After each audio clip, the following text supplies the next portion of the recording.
तीन तीन शब्दों में पूरे वेद का जो इंटेंशनल मीनिंग है उसको बताओ। जैसे is equal to MC square है ना, सूत्र फॉर्मूला हो गया, फॉर्मूला वो is equal to MC square में पूरे ब्रह्मांड की व्याख्या है। वैसे अहम ब्रह्मास्मि में ब्रह्मांड की व्याख्या है, इंडिविजुअल और कॉस्मोस के बीच का जो रिलेशन उसको एक्सप्लेन। तो एक तो हम हैं जो अकेले अपने को एक छोटा सा महसूस करते हैं, एक है कि हमारा ही जो दूसरा रूप है, जैसे हम अपने अंदर गहराई में जाते हैं तो लगता है कि हम वो नहीं हैं जो अभिमान करें, हम इससे और बड़े हैं, और होते होते लगेगा कि संपूर्ण विश्व हम हैं। इसलिए उसको कहते हैं अहम ब्रह्मास्मि। जब आप मैटर लेवल पे देखेंगे तो आपको तो टेबल अलग दिखेगा, चेयर अलग दिखेगा, बॉडी सबकी अलग अलग, लेकिन यही आप जब एनर्जी लेवल पे चले जाएंगे तो सब में एक ही है। तो ये जो कन्फाइंड स्टेट ऑफ मैटर से जो यूनिफाइड स्टेट ऑफ एनर्जी है, इसके बीच की जो यात्रा है, इसको अहम ब्रह्मास्मि। आप इसे समझ सकते हैं कि आइंस्टाइन ने जब ये दिया is equal to MC square, तो उससे पहले भारत में कितना इस पे काम किया।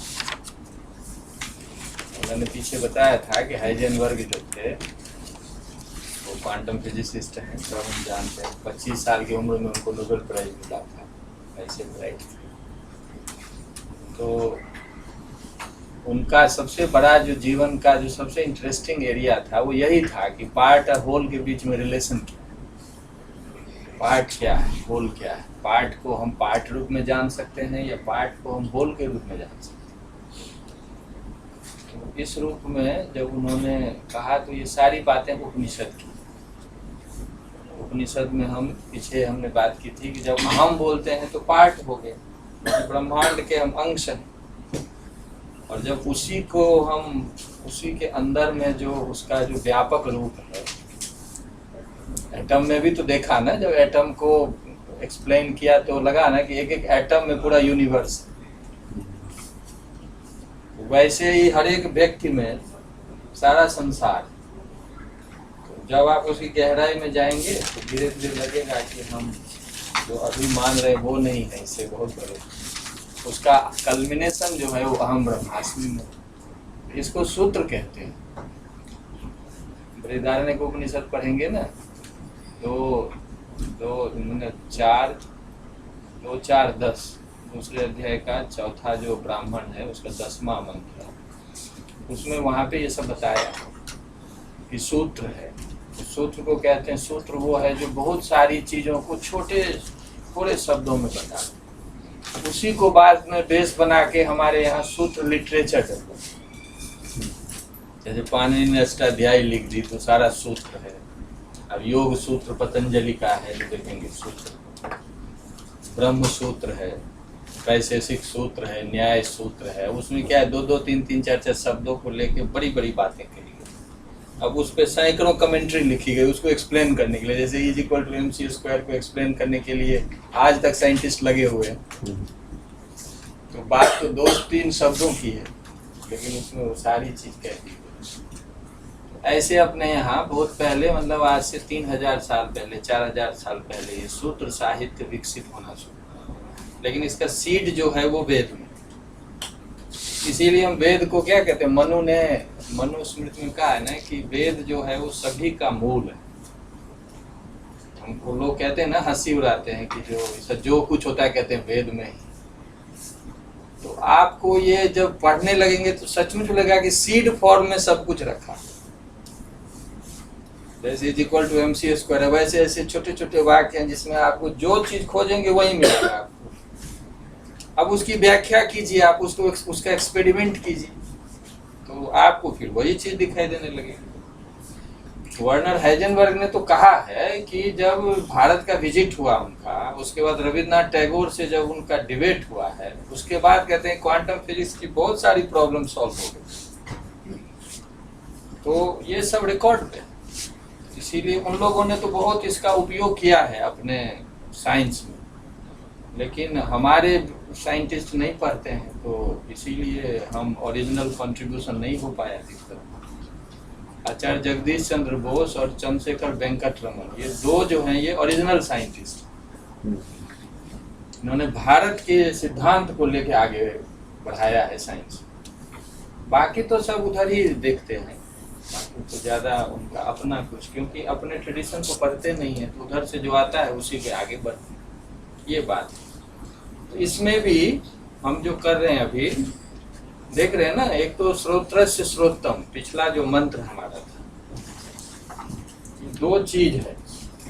तो अभी हम पार्ट होल की बात जो कर रहे हैं, या कन्फाइंड स्टेट ऑफ रियलिटी है, और दूसरा जो ऑल परवेसिव रियलिटी, दो की बात है ना।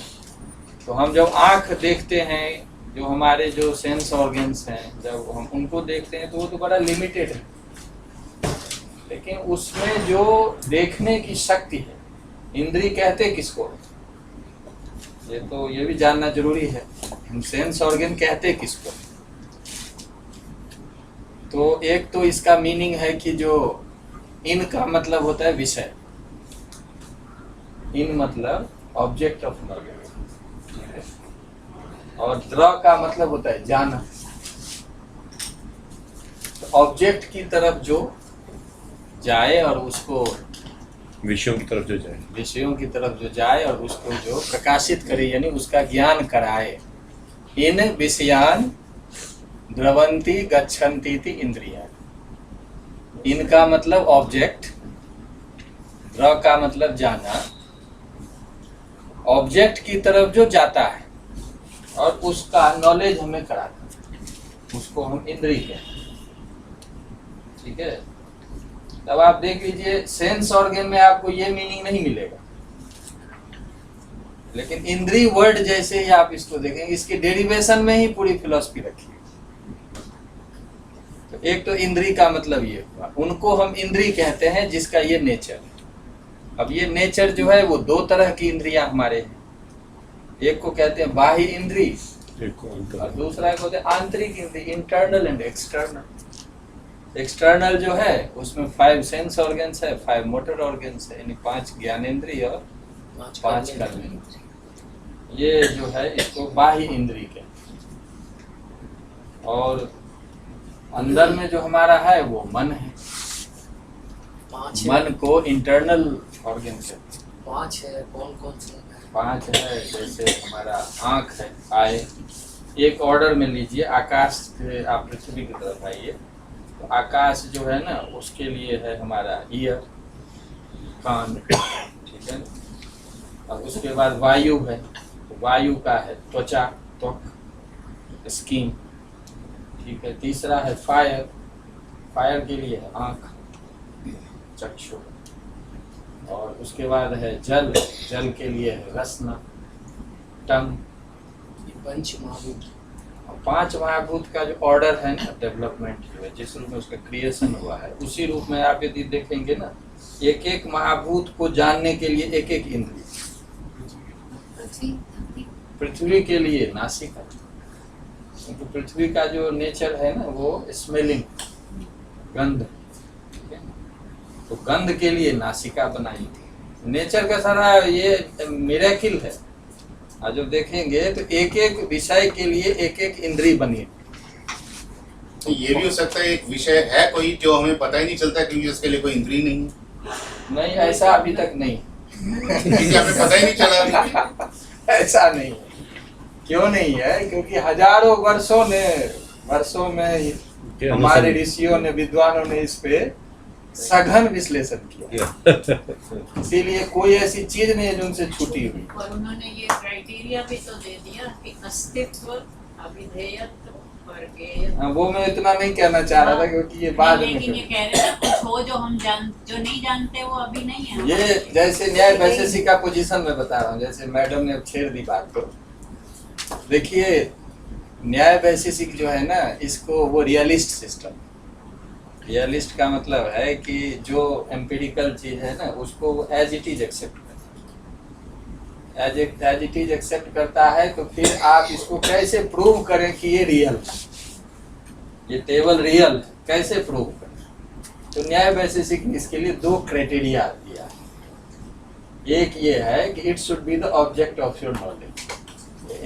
Reality is real if it is the object of your knowledge. ठीक है, यानी आप जिसको जान सकते हैं, ठीक है, वो पहला है। यदि ये ऐसा है तो आप मान सकते हैं ये रियल है। और if you know something then you can express that knowledge through language. ठीक है ना। तो ये दूसरी शर्त, if a knowledge fulfills 2 criteria, it means it can be accepted as real. And knowledge, reality, the foundation of that knowledge, it can also be supposed to be real. ठीक है ना। तो ये 2 चीज ये न्याय वैशेषिक का पोजीशन है कि टेबल रियल है क्योंकि ये इसको हम जानते हैं, और यदि हम जानते हैं तो हम बता भी सकते हैं कि ये टेबल है। इसी को जैसे संस्कृत में आप देखेंगे ना, तो इसका क्या है, ज्ञेयत्वम अविधेयत्वम च पदार्थ सामान्य लक्षण। Knowability and nameability are the criteria for establishing reality. 2 चीज होना चाहिए। इसीलिए न्याय वैशेषिक की दृष्टि में ब्रह्म नाम की ऐसी कोई चीज नहीं है। ईश्वर को मानते हैं। क्यों? क्योंकि उपनिषद अभी आप पढ़ेंगे, उपनिषद कह रही है कि जो ब्रह्म जो है उसको भाषा से नहीं बता सकते। वो एक छोर है रियलिटी का, तो दूसरा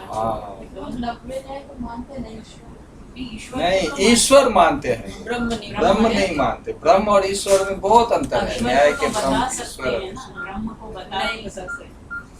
जैसे आत्मा है ना, तो उपनिषद की दृष्टि से आत्मा को भाषा में नहीं बताया जा सकता। ठीक है, लेकिन न्याय की दृष्टि से बताया जा सकता।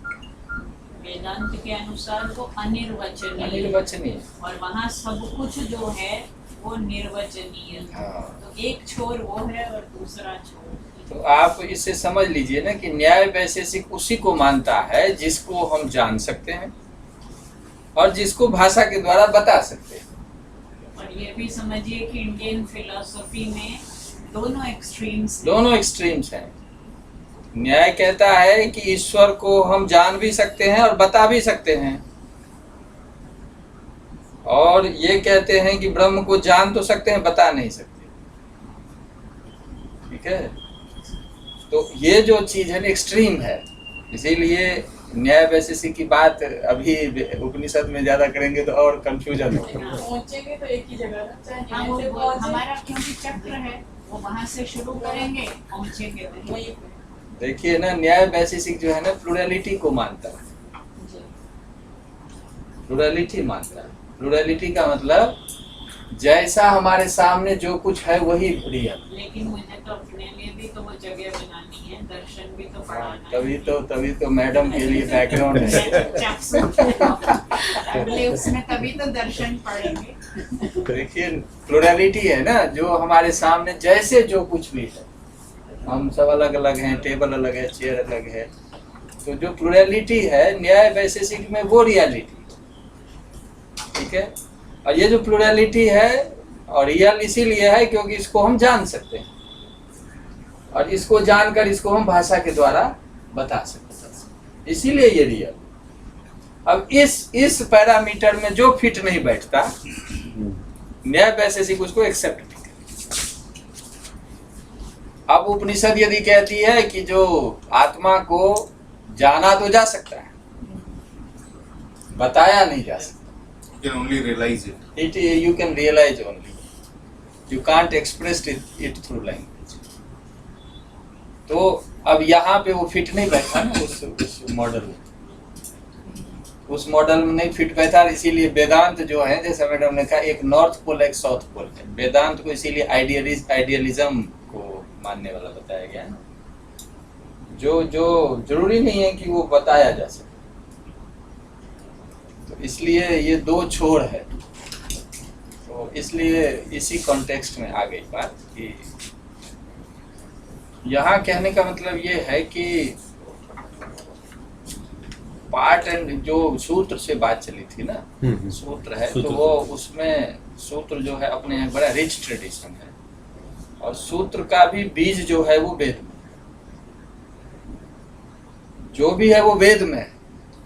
इसीलिए वेद जो है उसको ज्ञान का मूल कहा गया है। वो ज्ञान मतलब वेद का मतलब ही ज्ञान होता है, इसीलिए दोनों तरह के नॉलेज का उसको मूल कहा गया है। अब वो हंसे या जो हो, लेकिन वो है एम्पिरिकल जो नॉलेज है उसका भी सीड फॉर्म में आपको मिलेगा सब कुछ, और जो ट्रांसेंडेंटल है उसका भी सीड फॉर्म में मिलेगा। दूसरा लिटरेचर उसको कम्पीट नहीं कर सकता, ये तय है। और ये तो फिजिसिस्ट वगैरह ने ये बहुत हद तक सिद्ध कर दिया है कि दूसरा जो भी टेक्स्ट है किसी का भी, वो साइंस के उस पर कम्पीट नहीं कर पा रहा। लेकिन जैसे जैसे साइंस आगे बढ़ा है तो वेद और क्लोज होता जाए, इतना डिफरेंस है। वो जब आप साइंस का जो बेसिक्स है और वेद दोनों देखेंगे ना तो आपको दिखने लगेगा ये है चीज।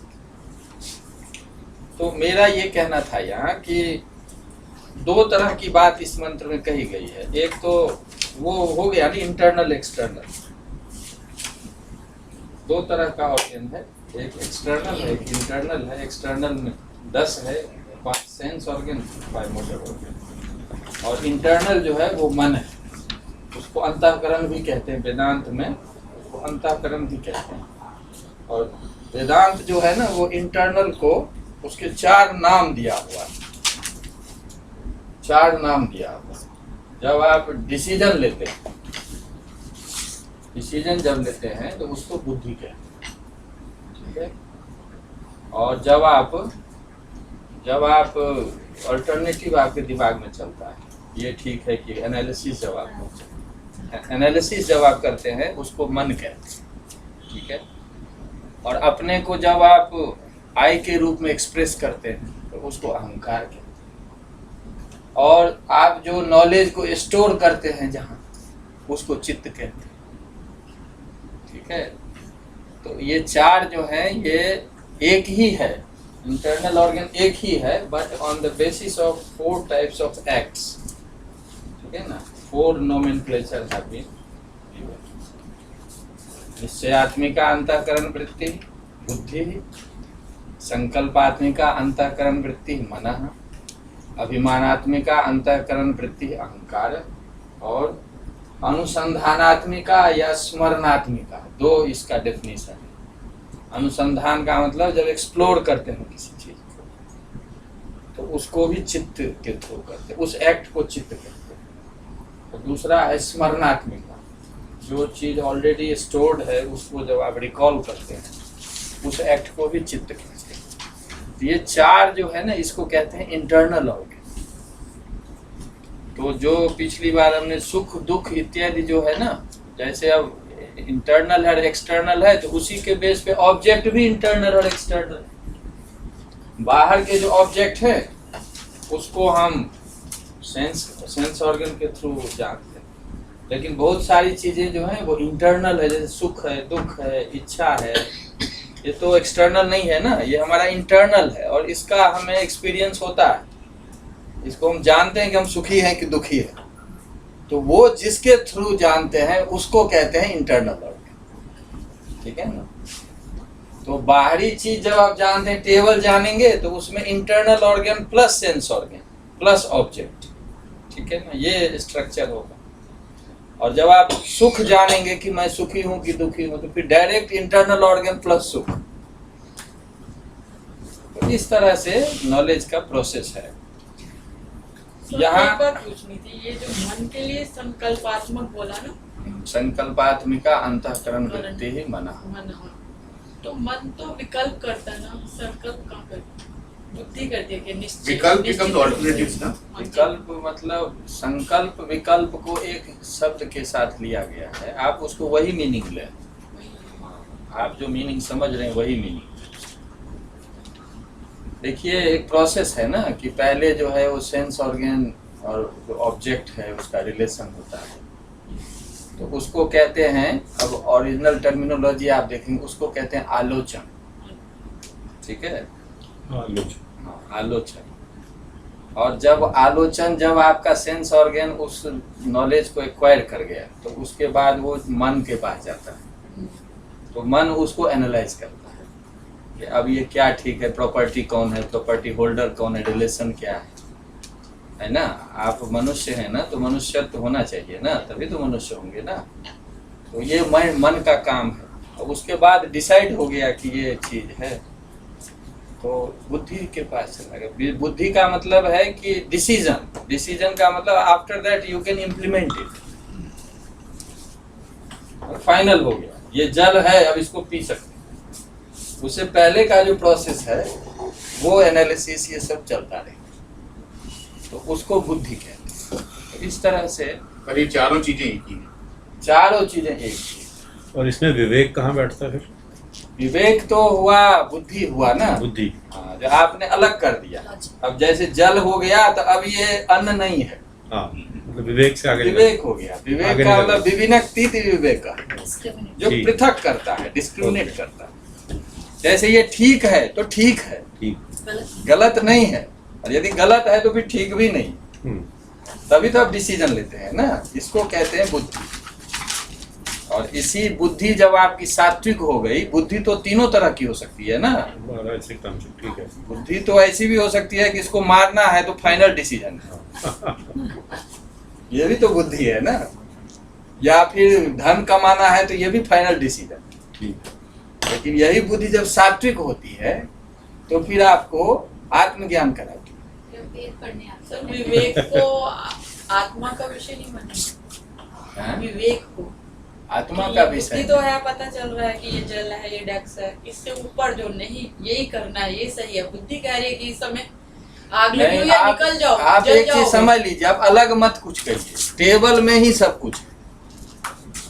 टेबल का एक ग्रॉस एस्पेक्ट है, इसी का सटल एस्पेक्ट है, इसी का कॉजल एस्पेक्ट है, और इसी का अंतिम एस्पेक्ट।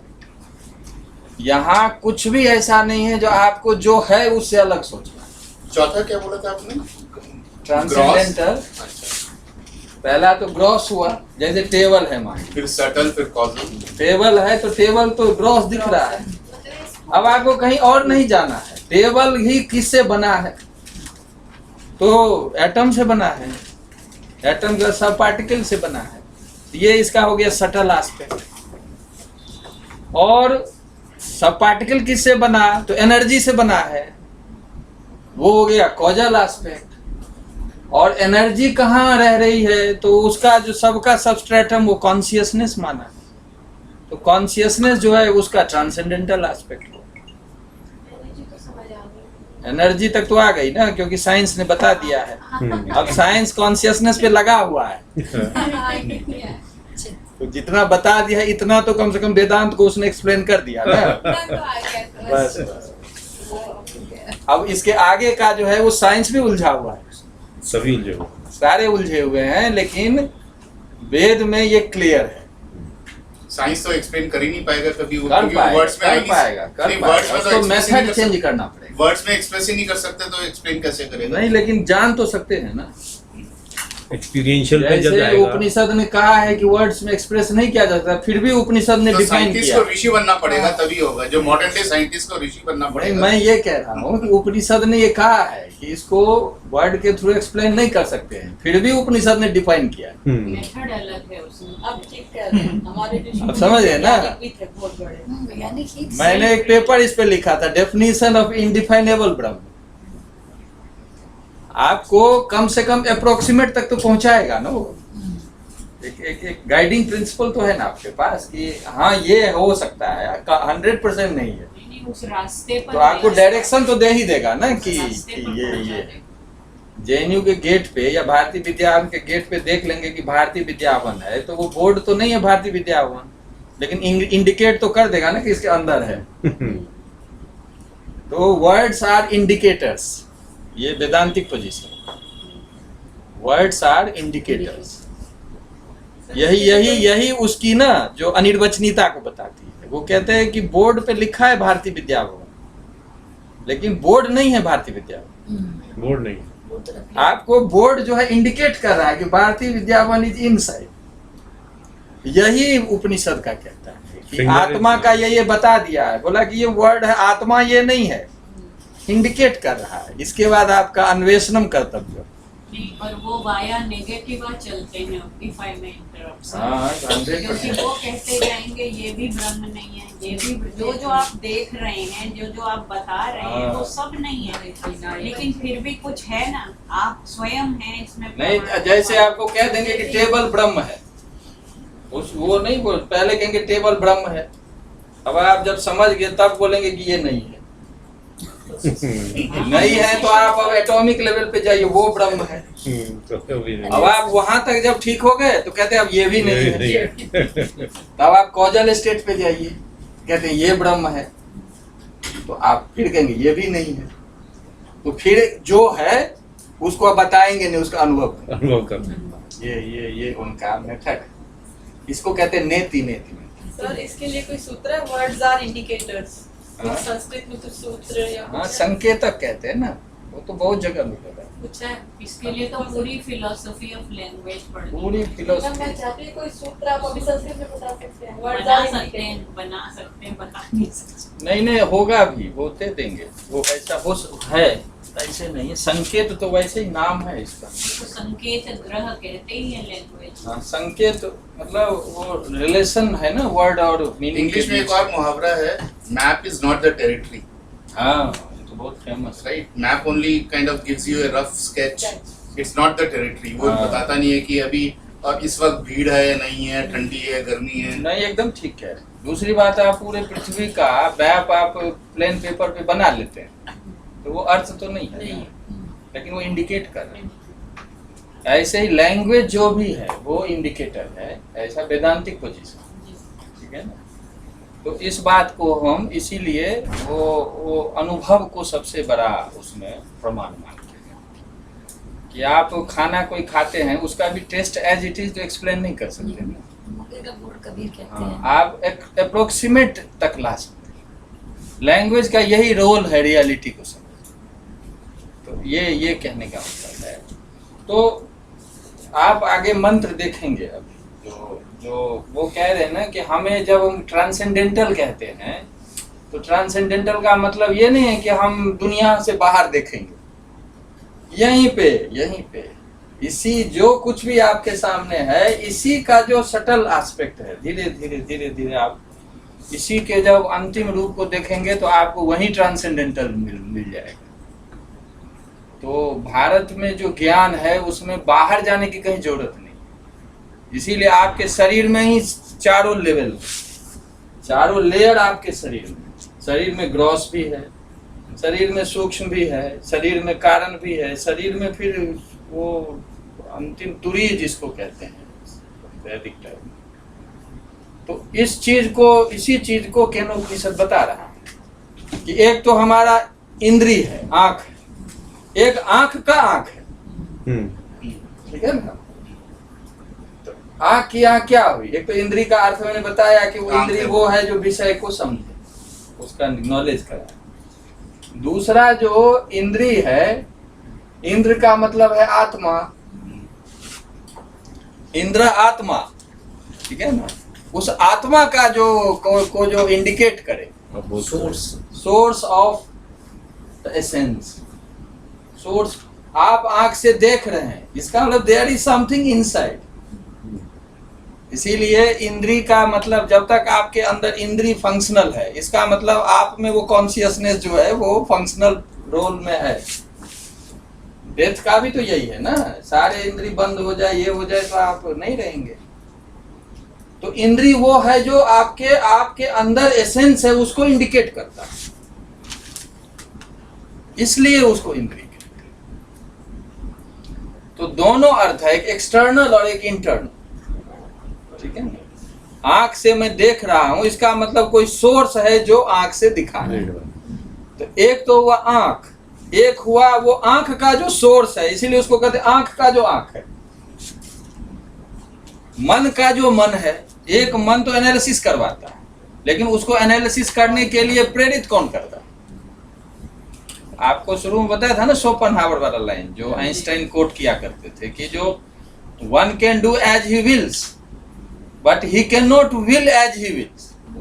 और इसमें एक कोऑर्डिनेशन की, जैसे मान लीजिए मेरे सामने कोई बोल रहा है तो आंख उसको देख रही है बोलते हुए, कान वही वर्ड सुन रहे हैं, कोऑर्डिनेट कर रहे हैं। उसने गंदे कपड़े पहने तो स्मेल गंदी आ रही है। So there is a coordination which, वही तो पांचों को तो कोई कोऑर्डिनेट कर रहा है। Beyond that, beyond just individual, mind भी इन्वॉल्व है उसमें, इन सबको एक कोई कोऑर्डिनेट कर रहा है। जाने दीजिए इसमें दिक्कत क्या है। हम If I may interrupt, बहुत अच्छा आर्ग्यूमेंट जो अजय ने दिया। न्याय दर्शन में आत्मा की सिद्धि इसी आर्ग्यूमेंट, प्रतिसंधाता आत्मा, कि एक एक इंद्रिय एक एक विषय को ही ग्रहण कर सकती है। आँख केवल देख सकती है, कान केवल सुन सकता है, वाणी केवल बोल सकती है, त्वचा केवल स्पर्श कर सकती है, लेकिन इन सबको कौन देख सकता है? वही तो आत्मा है।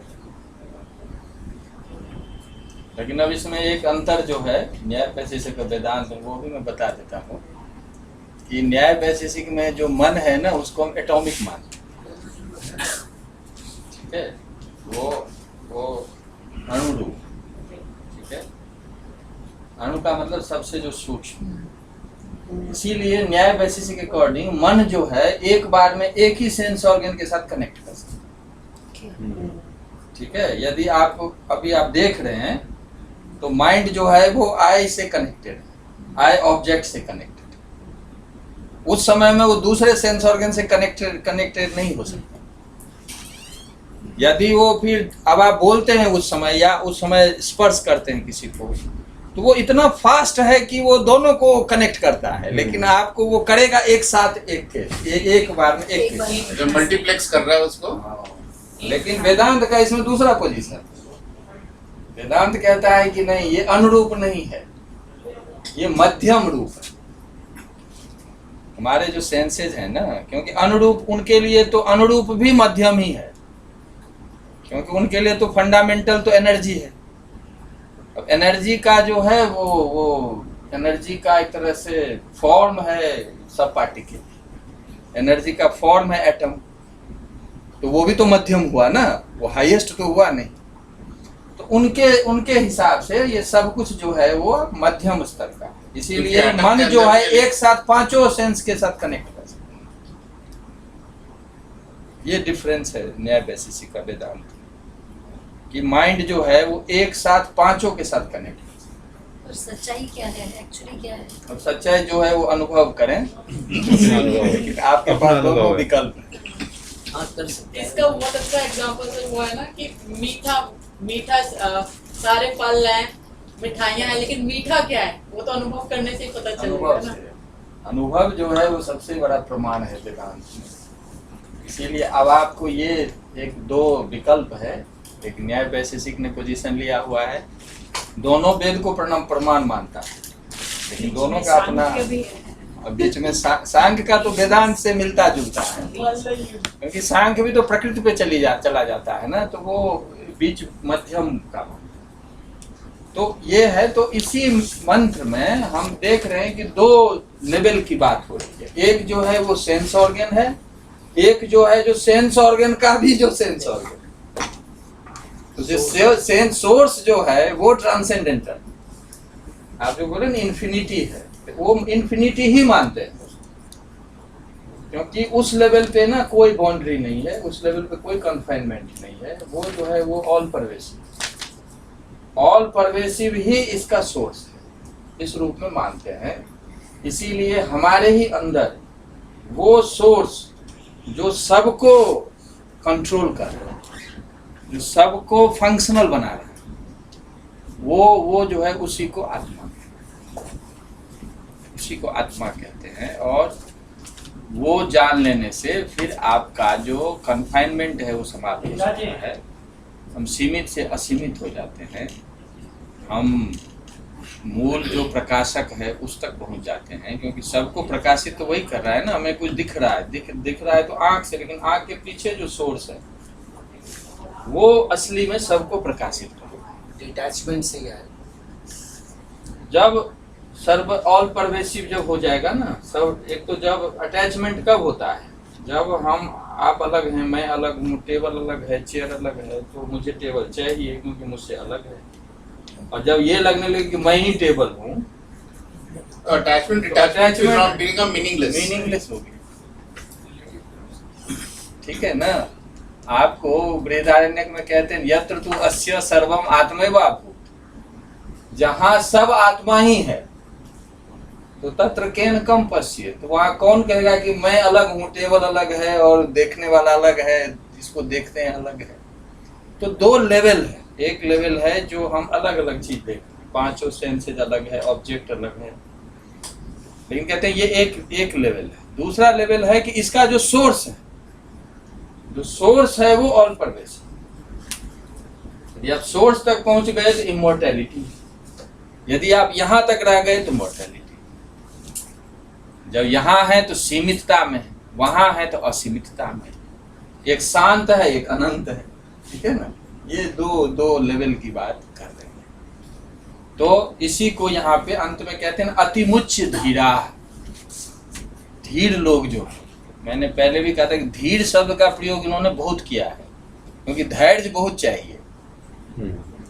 क्योंकि इतना वो ईशावास्य उपनिषद में हिरण्यमयन पात्रेण सत्यस्यापि हितम मुखम, इतनी चकाचौंध से भरी हुई चीज है कि हमारी इंद्रियां जो है, मन है, वो बाहरी चीज को देखने में ही इंटरेस्टेड है। तो इसीलिए क्योंकि मन हमारा घबरा जाता है कि ये छूट रहा है हमारा सब कुछ, दूसरा जो है बहुत आगे बढ़ गया, इतना पैसा कमा लिया, इतना नाम हो गया, मैं पीछे रह गया। तो इसमें कहते हैं कि इसीलिए अधिकतर जो लोग हैं सबका इंद्रिय मन जो है इन्हीं को जानना चाहता है, इन्हीं को। तो इसको अभ्युदय कह दिया हमारे यहाँ, इसी को अभ्युदय कहते हैं, वर्ल्डली अचीवमेंट जिसको आते हैं। लेकिन ये भी साथ में कह दिया कि ये सब कुछ है, प्राप्त होगा, लेकिन ये रहेगा नहीं बहुत समय तक, अनित्य है। इसीलिए कश्चित धीर, धीर कोई व्यक्ति जो होता है उसको जब पता चलने लगता है कि जिसके लिए सारा एफर्ट लगा रहे हैं वो कब तक है नहीं पता, या कहीं दुख का कारण हो रहा है, कहीं कुछ और हो रहा है, तो वो फिर जो सोर्स को ढूंढना शुरू करता है। अब सोर्स को ढूंढने के लिए भी कुछ करना नहीं है, सिर्फ अपने आप इंद्री पे ध्यान दीजिए कि इंद्री को कहाँ से मिल रहा है, वो फीडबैक कहाँ से मिल रहा है उसको। कितना इजी बनाया हुआ है देखिए। एक तो आंख है और एक है आंख में वो कहाँ से शक्ति आ रही है। हाँ जी, क्या आपने फील करा? हाँ? क्या आपने फील करा? नहीं, फील तो करते तभी तो पढ़ रहे नहीं। इस तरफ देखिए, जब आपका झुकाव होता है ना, तो नहीं पूरा तो थोड़ा थोड़ा तो करेंगे ही, तभी तो, नहीं तो आपका फील करना और बात है रियलाइज करना। वी आर नॉट रियलाइज्ड, अगर जान रहे हैं, पढ़ रहे हैं, पढ़ा रहे हैं, वी आर नॉट रियलाइज्ड। कुछ तो सीखने हो ही रहा है। देखिए अहंकार के ना 3 रूप बताए। ये मैं सुरेश्वराचार्य जी का एक बता रहा हूँ। अहंकार जो है ना उसके 3 रूप बता रहे हैं। एक अहंकार तो अभी है जो हम लोग, जिससे हम शरीर को, मन को, इस सबको मिला के मैं मानते हैं, ठीक है। दूसरा अहंकार है जो आपने प्रश्न पूछा कि आप जब शांति का समय हो, एकदम शांत रूप में रहते हुए आप जब ये ढूंढना शुरू करेंगे कि आँख को कहाँ से शक्ति मिलती है, मन को कहाँ से शक्ति मिलती है, तो आपको उसकी झलक जरूर मिलेगी। ये दूसरे तरह का अहंकार है। तो जो हम पढ़ रहे हैं वो अहंकार का पढ़ रहे हैं। नहीं, वही मैं बताया ना, आप किस लेवल के अहंकार में है ये अब पता चल जाएगा ना। दूसरा लेवल ये हो गया। इसकी तुलना की है कि जैसे आकाश में तारे होते हैं, तो तारों के बीच में ही लोग आकाश को ढूंढ लेते हैं, इसको ढूंढना होता है, ठीक है। और तीसरा जो है वो ट्रांसेंडेंटल अहम है। इस अहम में ब्रह्म, उस अहम के बाद ये और कुछ नहीं है, केवल वही भेद समाप्त। एक तो है कि भेद है ही नहीं, वो परम अहम जो सोर्स की बात है। दूसरा है कि भेद है, उस भेद में आप ढूंढते हैं कि अभेद कहाँ है। और तीसरा है कि भेद में ही अहम है, ठीक है। तो 3 तरह के अहम की बात की है गीता में। इसी को कहते हैं सात्विक ज्ञान। सात्विक ज्ञान का मतलब है कि सब कुछ भिन्न भिन्न है, फिर भी उसमें कोई अभिन्न चीज ढूंढ लेना। जैसे विज्ञान की दृष्टि फिर ठीक से समझेंगे सब अलग अलग है, लेकिन सब में एक ही एनर्जी है, इसको ढूंढ रहे है ना। ये तो हो सकता है। जो ये जैसा ये हो सकता है, वैसे ही ये कहते हैं कि जब भेद में अभेद को कोई ढूंढने लगे तो उसको सात्विक ज्ञान कहते, ठीक है। उसको दूसरे तरह का अहंकार कहते। और तीसरा अहंकार है जो भेद है ही नहीं, केवल अभेद ही अभेद। वो अहम एक वर्ड का बताना, वर्ड इंडिकेटर है, उसको बताने का प्रयास किया। सर इसका मैं एक आंसर मुझे जो लगता है इसका कि अगर मैं gorgeous I am a realised person तो अल्टीमेट रियलाइजेशन होगी तो मैं बोलूंगी नहीं। ये तो इसी वो में तो एक बताएगा, बहुत अभी बड़ी चीज़ उपनिषद है। में जो बताएगा अभी आप ही बता रहे हैं, यही बताएंगे। बिल्कुल और अगर वही मैं- बता रहा है जो आप बोल रहे हैं। और अगर मैं ये बोल भी दूं कि I am a realised person तो उससे सुमित को फायदा क्या होने वाला है? नहीं वो बोलेगा ही नहीं, जो बोलेगा वो रियलाइज Realize नहीं है। जब देखिए रियलाइज ना, तो बोल ही सकते हैं। नहीं, जब तक बोल रहे वो हैं तब झलक तक वाली तो रियलाइज, यही केनोपनिषद में अभी आगे अगले में बताएगा। बताएंगे। और जो देखिए, बोल रहा है हाँ। वो रियलाइज नहीं। देखिए 2 लेवल है ना। फिर एक जैसे आप बोलेंगे कि मैं जानती हूँ, जी तो मैं जानती हूँ में फिर नोअर आ जाएगा, मैं फिर आगे नोएबल ऑब्जेक्ट आ जाएगा, फिर प्रोसेस आ जाएगा, फिर रिजल्ट आ जाएगा, नॉलेज। 4 चीज तो एटलीस्ट चाहिए। Once you claim I know table, it means you are the knower. Table is the object of knowledge. There is a process, and then result as knowledge. So once you claim, 4 things automatically come. And you are different than the table. हाँ, and Realize if you हो are जाएगा तो different मेरा from table same table, हो जाएगा। it means you are ignorant. भेद but मैं अगर कहूँ मैंने मेडिटेशन में I have realised this thing then you will realize this thing. As long as the difference exists, you have not realized yourself. Fully not You have Ah. not realized yourself. You have यत्र realized तु an द्वैतमिव object. भवति तत्र ब्रह्म इतर इतरम पश्यति, इतर इतरम वो विजानाति। कहते हैं ब्रह्म वेद ब्रह्मैव भवति। जो जान लेता है वो ब्रह्म को, तो ब्रह्म ही हो जाता है। तो 2 चीज हो गई ना। एक आपने ये क्लेम किया तो फिर तो ग्रॉस हो गया अहंकार। दूसरा है कि हम क्लेम नहीं कर रहे हैं, लेकिन भेद में ही अभेद को ढूंढ रहे हैं। तीसरा है कि अभेद ही हो गया, भेदित है ही नहीं। हम लोग शायद मध्यम कोटि में। तो इन्होंने कहा है कि आपने जाना, तो इस रूप में आप भी बैठेंगे तो आपको ये तो लगेगा कि हर एक सेंस ऑर्गन का कोई सोर्स है जो जहाँ से उसको कनेक्टिविटी है, कोई कोऑर्डिनेटर है। वहाँ आप दिमाग को ले जाकर भी थोड़ा बहुत जान ही सकते हैं, और टेक्स्ट में लिखा ही है। लेकिन जो असली जो रियलाइजेशन है जिसको कह रहे हैं, वहाँ भेद ही नहीं है, वहाँ सब कुछ आप ही है। तो वो प्रोसेस, ऑब्जेक्ट, नोअर, नॉलेज सब एक हो जाए। हायर लेवल हाईएस्ट का, उसके बाद कोई और लेयर है ही। तो यहाँ पे फिर हम आते हैं कि धीर शब्द जो है ना, इसका बहुत ज्यादा महत्व है कि इस भेद में रहते हुए वो सोर्स तक पहुंचना। हमारे शरीर में भी तो अनेक भेद है ना, अलग अलग ऑर्गन्स हैं, बॉडी है, सब कुछ सारी चीज है। इसी में, इन सब में ही एक सोर्स को ढूंढना, वही कहते हैं अतिरिच्य धीरा। ये प्लुरैलिटी में रहते हुए सिंगुलैरिटी तक जाना, ठीक है ना। तो वो क्या कहते हैं, प्रेत्यास्मा लोकाद अमृता भवन्ति, so then you become immortal, ठीक है ना। जब तक आप शरीर को, इंद्री को, मन को, बुद्धि को जब तक अलग अलग रूप में देख रहे हैं तो मॉर्टेलिटी है, हम सब जानते हैं कि मरेंगे। लेकिन इन्हीं का जो सोर्स है, यदि उसको कोई समझ लिया इसी शरीर में, कहीं और बाहर जाने की जरूरत नहीं, तो आप फिर सोर्स पर पहुंच गए, तो इमॉर्टल है। क्योंकि सोर्स का जो नेचर है वो मॉर्टल वाला नेचर नहीं, उसको नित्य का।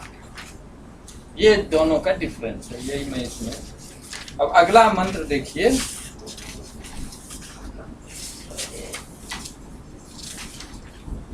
अगला मंत्र देखिए। अब ये दोनों में फिर डिफरेंस बता रहे हैं कि न तत्र चक्षुर गच्छति। लिख दो अजय, अजय आ जाएंगे। अच्छा ये हाँ इनकी आप लिख अजय द्वयं वर्णम। अनिष्ट अजय। ये तो उपनिषद पर काम कर रहा है ना, मांडुक्य उपनिषद सबसे जो देखिए अब ये जो मंत्र है ना इतना गंभीर है, अब इसको आराम से देखें। ये न तत्र चक्षुर्गच्छति न वाक् गच्छति। है ये अजय के पास सब रेडी रहता है। मैं तब तक छोटा छोटा बोलता हूँ, इसको कई बार दोहरा लेंगे, कोई दिक्कत नहीं। तो कहते हैं कि न तत्र चक्षुर गच्छति। अब आपके सामने दोनों बातें बता दी है उन्होंने। एक तो चक्षु है, एक चक्षु का चक्षु है, एक मन है, एक मन का मन है। ये तो बोलते वाले चक्षु जाती है। हैं? ये तो बाकी कुछ और ही बोलते हैं। नहीं, अब आप पहले सुन तो लीजिए। कई तरह से कहेंगे एक ही बात। देखिए जो चीज कठिन होती है ना उसको लोग तरह तरह से बताना टीचर चाहते हैं। तरह तरह से समझाते क्या वो हैं। कोई भी चीज क्लिक कर जाए आपके दिमाग में। गीता भी यही है। हाँ 18 अध्याय नहीं लिखते ना, फिर तो अर्जुन को कहते बाण उठाओ शुरू करो। शुरू करो, वो सही बात है। 18 अध्याय समझा कहते अब यथेच्छसि तथा कुरु। हाँ, फिर क्या जो अब सारी बातें तुम्हें बता दे, अब जो मन है वो करो। वो करो पर अब वो भी कहता है मैं वही करूंगा हाँ, जो मेरा मन है। नहीं वो तो मैडम कह दिया ना, नहीं भी कह सकता है ना। 18 अध्याय फिर कहे कि कुछ नहीं करना हाँ। मुझे अब अपने हिसाब। अभी के स्टूडेंट तो जल्दी वही कहेंगे। अर्जुन वो तो अर्जुन जैसे शिष्य थे ना। करिष्ये वचन। हाँ ये भी कहें कि अर्जुन नहीं होते तो कृष्ण जी इतना एफर्ट भी नहीं कर नहीं लगाते।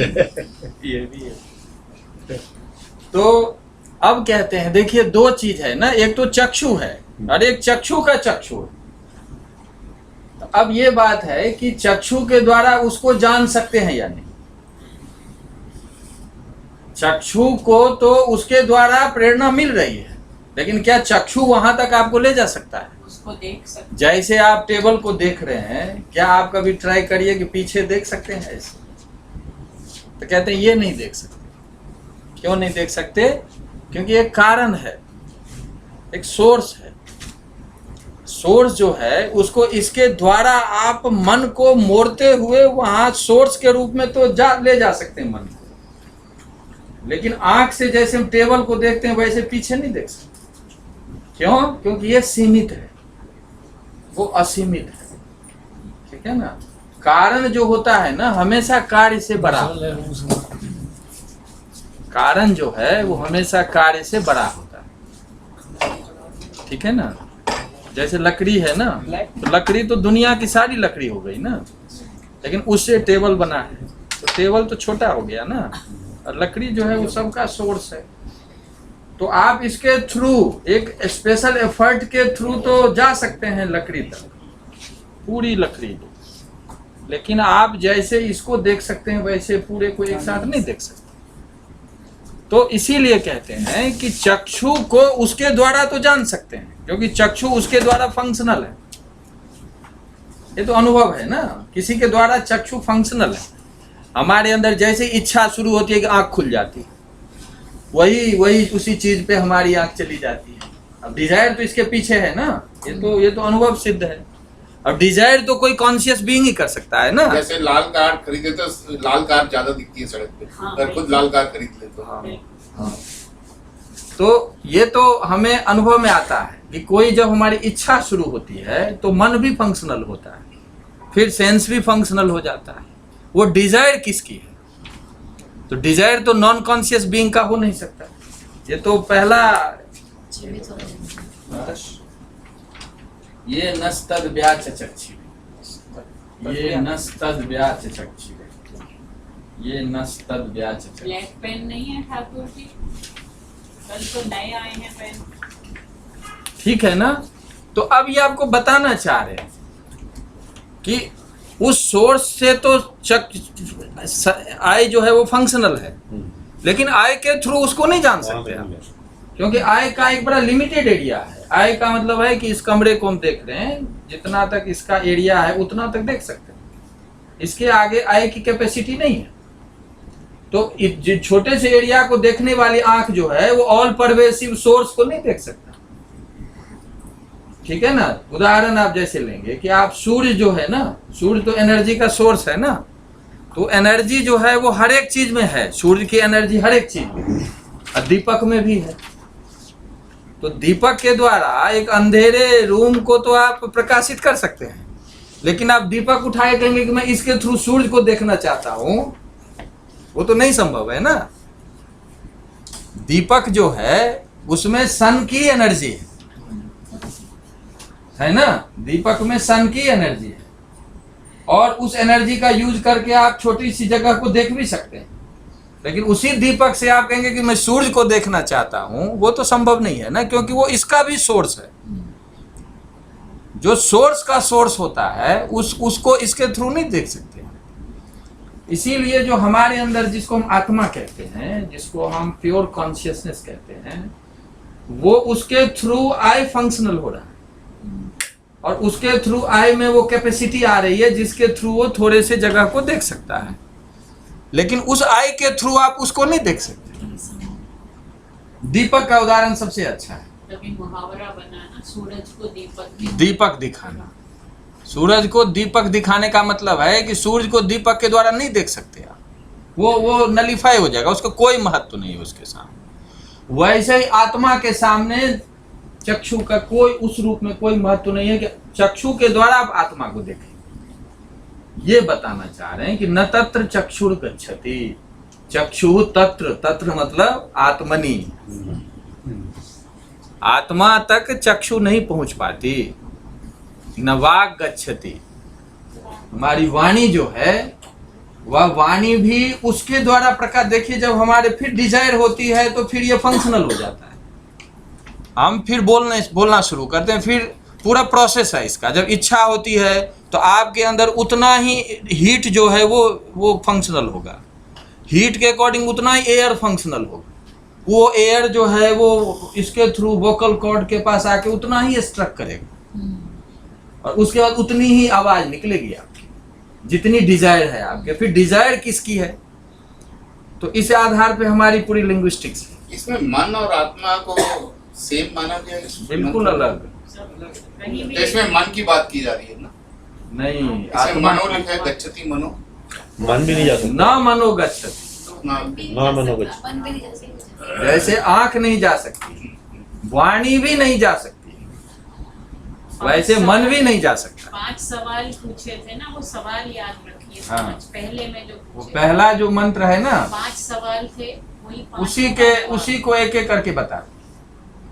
अब जैसे आपने कह दिया चक्षु, तो चक्षु जो है सारे सेंस ऑर्गन को रिप्रेजेंट कर रहा है। जैसे आपने कह दिया वाक, तो वाक जो है वो सारे मोटर ऑर्गन को, कर्मेंद्री को रिप्रेजेंट कर, कर्मेंद्री। देखिए वाक जो है ना, ये जब हमारा टेस्ट के लिए काम करता है तो ज्ञानेंद्री बन जाता है, और जब बोलने के लिए यूज करते हैं तो कर्मेंद्री बन जाता है। एक जो हमारा ऑर्गन है ना, वो दोनों काम करता है। रसना यानी आप खाएंगे तो वो टेस्ट का नॉलेज कराएगा, और जब आप बोलेंगे तो फिर वो कर्मेंद्री बन जाएगा। आउटपुट इनपुट डिवाइस दोनों वो एक साथ चल रहा है। तो आपको एक एक जो है एक एक को रिप्रेजेंट कर रहा है। जैसे चक्षु ले लिया तो पूरे सेंस ऑर्गन को रिप्रेजेंट कर रहा है। इसके द्वारा आप सबको समझ लीजिए कि यही सबका नेचर है। और जब आपको वाक बोला तो सारे कर्मेंद्रियों को रिप्रेजेंट कर रहे हैं, ठीक है। अब मन जब बोल दिया तो इंटरनल ऑर्गन को रिप्रेजेंट कर दिया। अब प्राण जो है उसका स्पेशल स्टेटस है, प्राण जो है वो तो इन दोनों से अलग है, इसीलिए प्राण को एक अलग ले लिया है। तो सब एक एक ले लिया है जो सबको रिप्रेजेंट करे, ठीक है। तो अब ये देखिए, न तत्र चक्षुर गच्छति, ये तो क्लियर है बिल्कुल। न वाग गच्छति, हमारी वाणी भी नहीं जाती। अब इससे आपको समझ में आ गया होगा कि वेदांतिक पोजीशन है ये। इसका मतलब वाणी से उसको नहीं बता सकते। न्याय रहेगा तो कहेगा ये हम नहीं मानेंगे। यदि वाणी नहीं बता सकती तो फिर उसको हम रियलिटी नहीं मानेंगे, बस में, क्योंकि वो क्राइटेरिया, वो कंडीशन है उसका। यदि रियलिटी है तो फिर वाणी से जरूर वो बताया जा सकता। तो ये दूसरा है, न वाग गच्छति, नो मनो, मन भी नहीं वहां जा सकता। इसीलिए बाद में दूसरी जगह कहते हैं कि यन मनसा न मनुते, मन के द्वारा उसको नहीं जाना जा सकता। अभी अगले मंत्र में देखेंगे इसको कि मन उसके द्वारा तो फंक्शनल होता है, लेकिन मन के द्वारा उसको नहीं जान सकते आप। ठीक है, न विद्मो न बीजानी मोह। विद्मो ठीक कीजिए, इसने विदो लिखा है। और नो भी विद्यो नहीं लिखा है, मनो विद्यो। से पहले नो भी नहीं विद्यो है ना ये, नहीं, विद्मो है। विद्मो, इसमें और बीच में मनो से पहले नो भी नहीं लिखा। चक्षुर्गच्छति नो मनो, न वाक्, नो नहीं लिखा। वाक् गच्छति, म है, और म है, सबसे बड़ा नहीं जाता। नो मनो ना। ध और म है। द है द।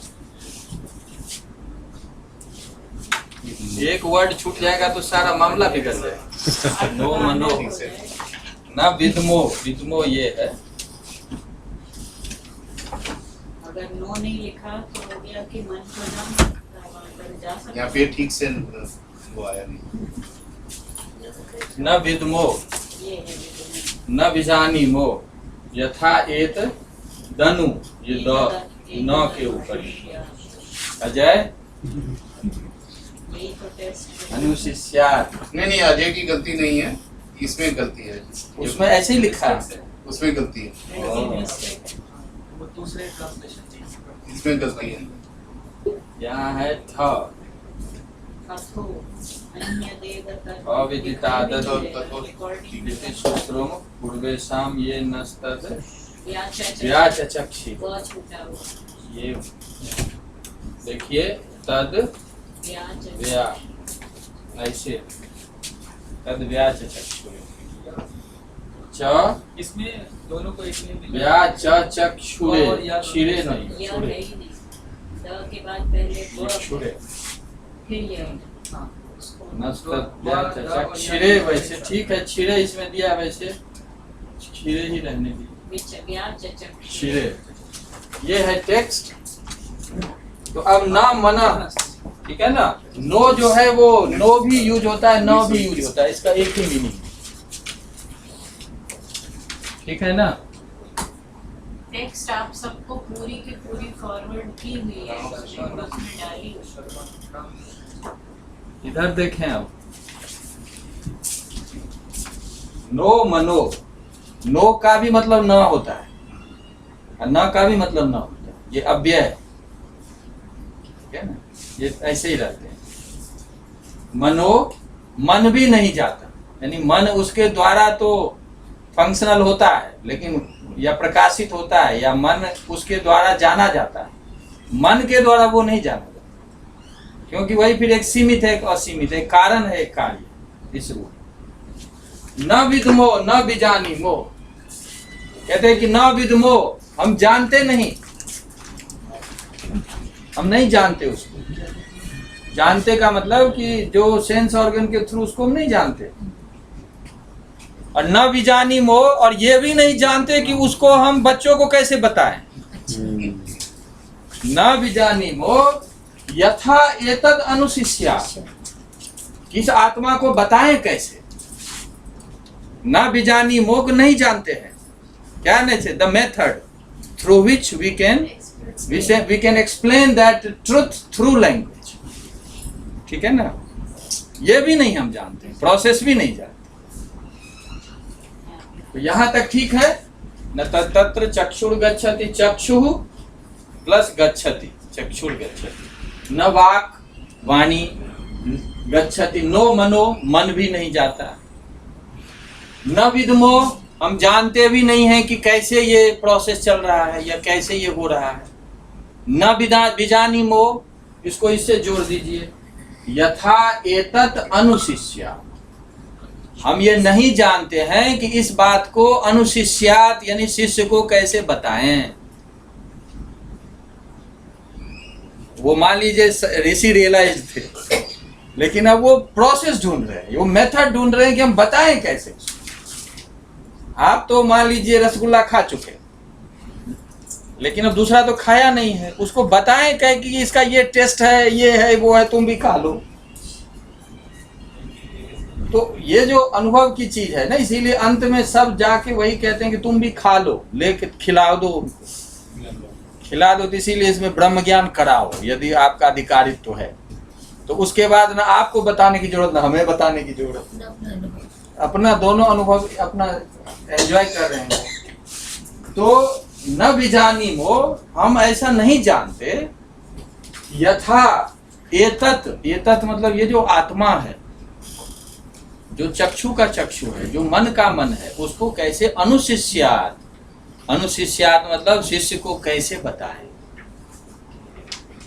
ठीक है, अब क्या है, फिर भी बताने का प्रयास कर रहे हैं। अब कह तो रहे हैं कि ये नहीं बता सकते, लेकिन फिर भी बताना तो है, क्योंकि शिष्य बैठा हुआ है। तो उसको कहते हैं कि अन्य देव तद विदितात्,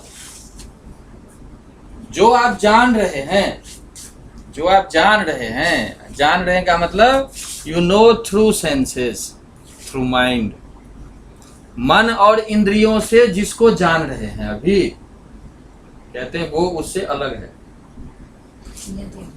अन्यत एव, now what you know empirical reality, that atma is different from this empirical reality, समझ गए ना। अन्य देव, अन्य ही है वो, किससे, जिसको आप जानते हैं। किसको जानते हैं? जिसको आप इंद्री से जानते हैं। आप 5 इंद्री से, मन से, आप जितनी चीजों को जानते हैं, कहते हैं वो उससे अन्य है। क्यों अन्य है? क्योंकि जितनी चीज हम जानते हैं वो सब सीमित है। अभी मॉडर्न साइंस में चल रहा है ना, fragmented reality versus holistic reality, या होल वर्सेज पार्ट। तो हम सेंसेस के थ्रू, वो एक बहुत अच्छा दिया है, एक मैंने बुक पढ़ी थी कि साइंटिस्ट क्वांटिफाई मैटर एंड इस जो ऋषि क्वांटिफाइज जॉय और स्टेट ऑफ रियलिटी। ठीक है ना, जॉय का दिया है कि आनंद को इन लोगों ने क्वांटिफाई किया है, वैज्ञानिक जो है वो मैटर को क्वांटिफाई करते हैं।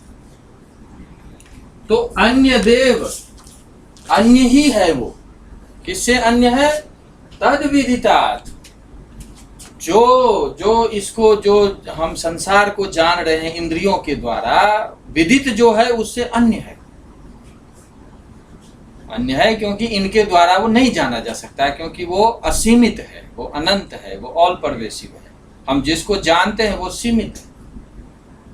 ठीक है, तो एक तो ये हुआ कि जो ग्रॉस रियलिटी है उसको हमने सेंस के थ्रू जाना या मन के थ्रू जाना। आगे कहते हैं कि अविदितात् अधि, कहते हैं इसका जो कॉजल स्टेट है, इसी का जो सटल स्टेट है, मान लीजिए अभी जो सब पार्टिकल लेवल की बात हो, तो उसको तो आंख से नहीं जानते ना, उसको तो मन से भी नहीं जानते, लेकिन वो है। अब जब तक मॉडर्न साइंस नहीं आता तब तक लोग कह सकता था कि कुछ नहीं है, ऐसे ही है, लेकिन अब तो है कि है वो। तो कहते हैं कि इसके अतिरिक्त ऊपर जो है, जिसको हम जानते हैं, उसका जो और सटल एस्पेक्ट है, कहते हैं कि वो उससे भी ऊपर है। विदितात् अविदितात् अधि, जिसको हम मन और इंद्रियों से नहीं जानते वो उससे भी ऊपर है। तो इसका मतलब 2 हुआ ना, कि जिसको हम जानते हैं उससे परे है, जिसको नहीं जानते हैं उससे भी परे। अब आपको साइंस के पॉइंट ऑफ व्यू से समझ में आ जाएगा। ग्रॉस लेवल पे तो हम जानते हैं, तो उससे परे है। और जो सटल और कॉजल स्टेट है, जो सब पार्टिकल का स्टेट है और एनर्जी का स्टेट है, कहते हैं वो उससे भी परे है। तो जो जानते हैं उससे परे है, और जिसको नहीं जानते उससे भी परे। इसको आदि शंकराचार्य ने इस रूप में व्याख्या की। ठीक है ना, ये बात समझ में आई। तो अब आपके हमारे ही शरीर के अंदर ये सब लेयर है। एक जो शरीर को हम देख रहे हैं ऊपर से समझ रहे हैं, लेकिन इसी शरीर का जो वो स्टेट है, जो तान्मात्रिक स्टेट है, उसको हम इंद्रियों से नहीं जानते, हम मन से भी नहीं जानते। इसी शरीर का जो वो रूप है, जो शक्ति है, केवल शक्ति रूप, उसको भी हम इंद्रिय से, मन से नहीं जानते। तो वो तो अविदित हुआ ना। ऊपर का जो पार्ट है वो तो विदित है, आत्मा ये नहीं है। हमारे ही शरीर में जो सब पार्टिकल का स्टेट है और एनर्जी का स्टेट है, उसको हम नहीं जानते, तो वो अविदित से भी ऊपर है। ठीक है ना। तो दोनों स्टेट को बताया है कि state you know through senses और mind, and state that you do not know through sense और माइंड. दिस आत्मा और the transcendental state of an individual is subtler than vidit and avidit. ठीक है ना. तो अब आप देख लें कि एक हमारा पार्ट विदित है, दूसरा अविदित है. सूक्ष्म और कारण को अविदित में ले लिया है. इन दोनों से जो परे है वह चक्षु का चक्षु है, वह मन का मन है, वह वाणी का वाणी है. ठीक है ना.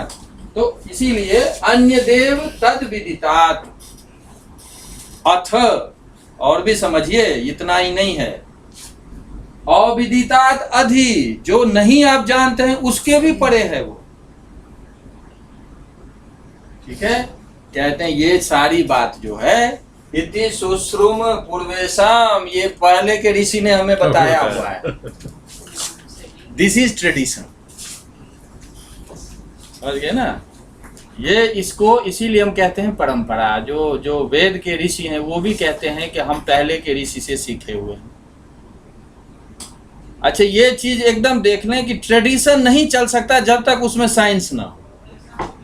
दुनिया के किसी कल्चर में आपको ट्रेडिशन नहीं अलाइव दिखेगा जहां साइंस ना हो.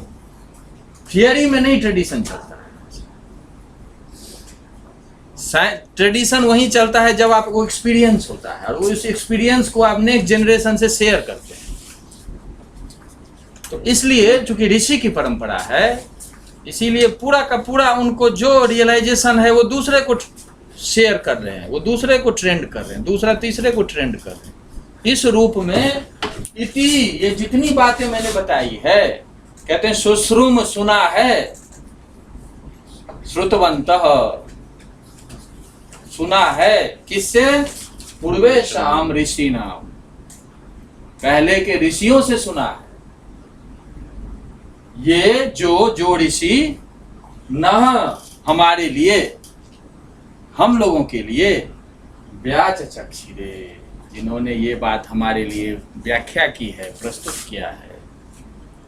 ठीक है. तो पहले के ऋषि ने जिस तरह से हमें बताया है उसी को हमने समझा है, और वही बात आपके सामने हम रख रहे हैं. हाँ, ये समझ में आया? देखिए, आप एक चीज तो देखिए ना कि वेस्ट में भी ट्रेडिशन कब से शुरू हुआ है? गैलीलियो से, केपलर, कोपरनिकस. और साइंस जब है तो वो ट्रेडिशन है, क्योंकि साइंस ऐसी चीज है ना जो जिसमें अनुभव इंपॉर्टेंट होता है, और आपको गुरु से सीखना ही पड़ेगा. देखिए, संगीत की परंपरा अपनी है ना, वो जब तक आप गुरु से नहीं सीखेंगे वो आएगा ही नहीं, टेक्स्ट पढ़ के कभी नहीं आएगा. चूंकि ये अनुभव का शास्त्र है, इसीलिए जो पहले के ऋषि ने जिस तरह का अनुभव किया है उसी तरह के अनुभव को उनको बताया है, और फिर उसी तरह का लिटरेचर भी कंटिन्यू किया. यही बात वो बता रहे हैं कि ऋषि ने ऐसा बताया है कि इन सब चीजों से आप उसको नहीं जान सकते. ऋषि ने यह भी बताया है कि जिसको आप जानते हैं उससे भी वो सटलर है, और आपको जो छूट गया है, जहां मन और इंद्री नहीं पहुंच रहा है, उससे भी सटलर है,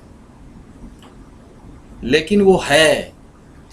ठीक है. कठोपनिषद में कहा अस्तित्वोपलब्धव्य, वो है. और मांडुक्य उपनिषद में कहा स आत्मा स विज्ञेय, वो आत्मा है, उसको जानो, जानना चाहिए. तो ऋषि ने सब जगह ये कहा है कि वो अनुभव का विषय है. अनुभव कैसा अनुभव? एक अनुभव जो सेंसेस के थ्रू हो रहा है, एक अनुभव जो सेंस के थ्रू नहीं हो रहा है, लेकिन साइंटिस्ट ने खोज लिया, ऑपरेटर्स ऐसा बना लिया, एक्सपेरिमेंट कर लिया. तीसरा जो है वो उससे भी ऊपर है, जो सबका कारण है. जो सबका कारण है उसकी बात हम कर रहे हैं कि वो उसके थ्रू सब चल रहा है. इसी को बृहदारण्यक में कहा है अंतर्यामी. आत्मा के लिए शब्द लाया है अंतर्यामी. हम बोलते हैं ना अंतर्यामी, सब बोलते हैं, ये मैथोलॉजिकल टर्म भी है. भगवान अंतर्यामी है, ये है. अंतर्यामी का अर्थ क्या है? ये प्योर मॉडर्न फिजिक्स का कॉन्सेप्ट है.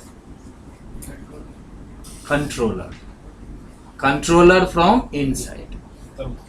ठीक है ना. ये मैंने बताया था कि सेमेटिक से हमारा यही डिफरेंस है, बेसिक डिफरेंस है। So controller from outside and also from inside, both of the controller are the same. ठीक है ना, हमारा जो कॉन्सेप्ट है कि एक कॉन्शियसनेस है जो हमारा एसेंस है, वो हमारी सारी चीज को कंट्रोल कर रहा है, जिसको हम यहाँ पे कहते हैं मन का मन है, और वही पूरे ब्रह्मांड को कंट्रोल कर रहा है। तो जो आउटसाइड से कंट्रोल कर रहा है वही इनसाइड से कंट्रोल कर रहा है। इस तरह से सारा प्रोसेस चल रहा है। आइंस्टाइन कहा करते थे कि everything is controlled from with in and outside. कहते हैं कि even your feeling, even the inner aspect of your sentiments, everything is controlled from inside and also from outside। ये आइंस्टाइन का स्टेटमेंट। इसीलिए उनको कहते हैं ना सुपर डिटर्मिनिस्ट, उनको माना जाता है डिटर्मिनिस्ट। इसीलिए वो हाइजेनबर्ग की अनसर्टेनिटी प्रिंसिपल को कभी एक्सेप्ट नहीं किया। वो कहते थे अनसर्टेन नाम की कोई चीज नहीं है, आपका इंस्ट्रूमेंट नहीं पकड़ पा रहा। अनसर्टेन कुछ नहीं, सब कुछ सर्टेन है, क्योंकि everything is planned. Everything is planned through by some mysterious player। वो यूज करते हैं term by some mysterious player। That mysterious player has been named as आत्मा in Indian tradition। जो हमारे शरीर की सारी चीजों को जो अंदर से कंट्रोल कर रहा है, उसी का नाम है मन का मन, उसी का नाम है इंद्रिय का इंद्रिय, उसी को हम कहते हैं आत्मा। कंट्रोल करते हैं और कनेक्ट करते हैं, वही कंट्रोल उसी सेंस में। बिल्कुल। तो इंटर कनेक्शन और इंटरडिपेंडेंस का कॉन्सेप्ट सारा मूल स्रोत ये, पार्ट होल उसी से। और इसीलिए अब मॉडर्न साइंटिस्ट कह रहे हैं ना कि जो हम कांस्टेंट कहते हैं, जो हम कहते हैं कि जो दो चीज के बीच में जो गैप है वो गैप नहीं है, दैट इज कॉन्शियसनेस। दो के बीच में साइंटिस्ट कहते हैं ना, दो पार्टिकल के बीच में गैप नहीं है, वो कॉन्शियसनेस है, जो उसको फील्ड, जिसको आप कहते हैं फील्ड। जिस फील्ड में जैसे समुद्र में उसी जल से बुलबुला निकलता है, उसी जल पे बैठा रहता है और फिर फूट के उसी में विलीन हो जाता है, वैसे ही उसी फील्ड से ये पैटर्न आता है। वो पैटर्न थोड़े समय के लिए सस्टेन करता है, फिर उसी में dissolve. And science stops at that field. Yes, field कौन क्रिएट करता है, they are not able to figure out. बिल्कुल, वही जो नहीं कर रहा है वो यहाँ है ना, वो उससे आगे तो यहाँ की बात चल रही है ना। इसीलिए साइंटिस्ट सारे, जॉन ए व्हीलर कहते हैं ना कि I want to know how this deepest thinking of India came to Greece, from Greece to modern science। Plus the same constant comes in different phenomena, physical phenomena। वो Whether तो pi, for example, वो appears in अलग-अलग different जो- physical phenomena। जी, जो अलग-अलग context में अलग-अलग है, लेकिन अंतिम जो कहते हैं ना कि एक फील्ड है जो सबको कनेक्ट कर, वो फील्ड जो है उसकी बात है, वो कॉन्शियस। मॉडर्न साइंस में भी दो चीज है, एक एनर्जी को कहते हैं कि वो मैटर है, वो कहते हैं नॉन डुअलिस्टिक मेटेरियलिज्म। वो एनर्जी जो है वो एक है, सिंगुलर है, लेकिन वो मैटर है। ये भी कुछ साइंटिस्ट का मत है, लेकिन मैक्स प्लैंक हैं, इरविन श्रोडिंगर हैं, आइंस्टाइन है, ये सब कहते हैं नहीं, दैट इज कॉन्शियस। कॉन्शियस है। तो साइंटिस्ट में दो ग्रुप है। वेद का पोजीशन है कि वो कॉन्शियस है, उसमें उनको कोई विकल्प नहीं। Ultimate truth is conscious. If it is conscious, then it has desire, it plans everything। so this is not a accidental creation।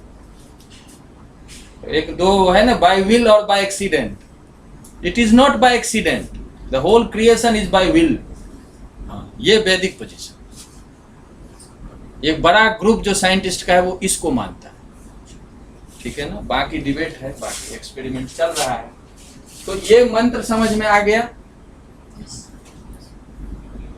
ये पूरा पिक्चर उन्होंने बता दिया कि ये है, रियलिटी है। और रियलिटी है तो ये भी बता दिया कि जो अंतर्यामी शब्द इसको हम कहते हैं।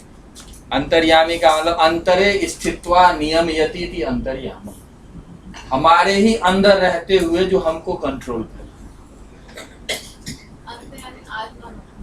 अंतर्यामी मत इज इक्वल टू आत्मा। आत्मा कहाँ रहता है? हमारे अंदर।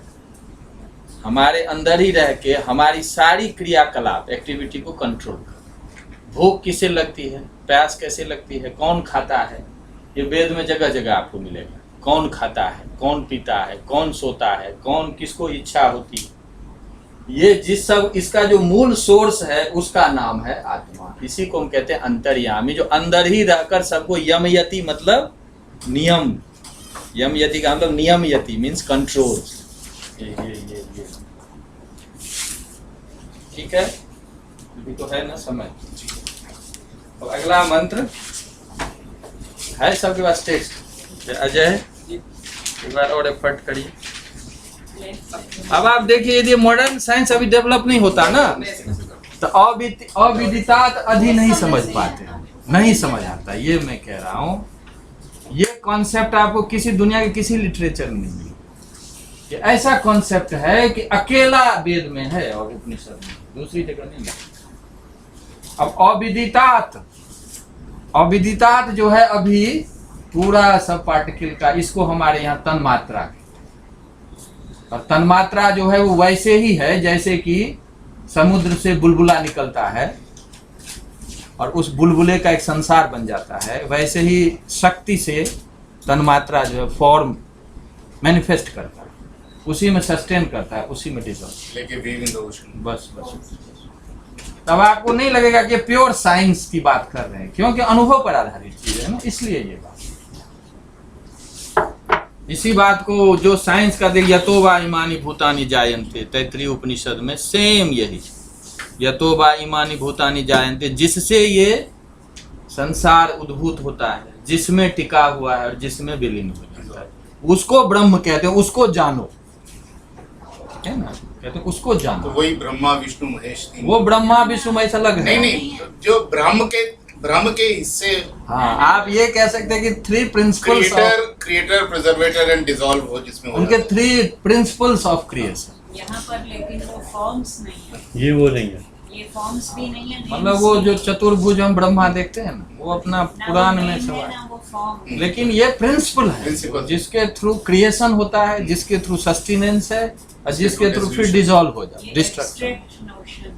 तो जिससे होता है वो सोर्स है, जिसमें रहता है वो सोर्स है, जहाँ फिर डिसॉल्व हो जाता है वो सोर्स है, वो मन का मन है, वो चक्षु का चक्षु।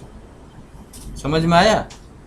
साइंस से बहुत अच्छी तरह समझ में आएगा, क्योंकि साइंटिस्ट ने बहुत हद तक इसको बता दिया है। अगला देखें, अब कुछ मतलब क्या नहीं रहा ये तो बता दीजिए। हाँ, आपको जहाँ दिक्कत हो ना उस समय बोलिए। तो साइंटिस्ट बढ़ेंगे तो वो साइंटिस्ट नहीं रहेंगे, वो कम्युनल हो जाएंगे। नहीं, रॉबर्ट ओपनहाइमर पढ़ सकता है, वर्नर हाइजेनबर्ग पढ़ सकता है, नील्स बोर पढ़ सकता है, हमारे यहाँ के फिजिक्स के प्रोफेसर नहीं पढ़ सकते, क्योंकि वहाँ उनको कोई कम्युनल नहीं बोलेगा, हमारे यहाँ बोलेगा, और वो डरते भी हैं। हम लोग जो आपको पढ़ा रहे हैं इतना सब जगह बोलते हैं, तो हमको भी पहले वो निर्भीक हो के बोलते हैं ना। उनको भी कोई कह सकता है ना कि ऐसे पहले कहते थे, पहले तो साइंटिस्ट कहते क्या स्टोरी सुनाते रहते हैं, अब कहते हैं नहीं ठीक कह रहे, बहुत झेला है, तब जाके इस स्टेज पे आया कि साइंटिस्ट अब कम से कम वो सुनना शुरू कर।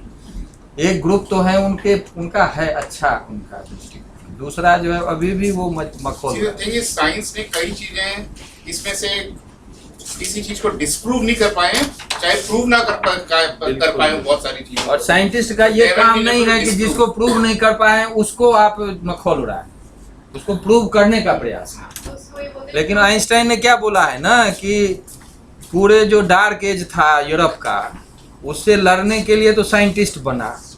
अब साइंटिस्ट का एक ऐसा संप्रदाय बन गया है जो सबसे ज्यादा कन्फाइंड है, वो ओपन नहीं है, वो एकदम कंजर्वेटिव हो गया है। वो लिखा है कि वो ऐसे हो गया है जैसे किसी को जंजीर से बांध देता है ना, वो उससे बाहर ही नहीं निकल सकता, वैसे साइंटिस्ट की हालत है। ये आइंस्टाइन का स्टेटमेंट। वो आप इन चीजों पे बात करेंगे ना तो 90% इंडिया के लोग बेकार है, क्या वेस्ट है। का मतलब वही ना, जैसे हम तो साइंटिस्ट है लेकिन हमने इतना पढ़ लिया कि जैसे सटल एस्पेक्ट पढ़ लिया है, तो लेकिन फिर आगे समझ नहीं आ रहा है।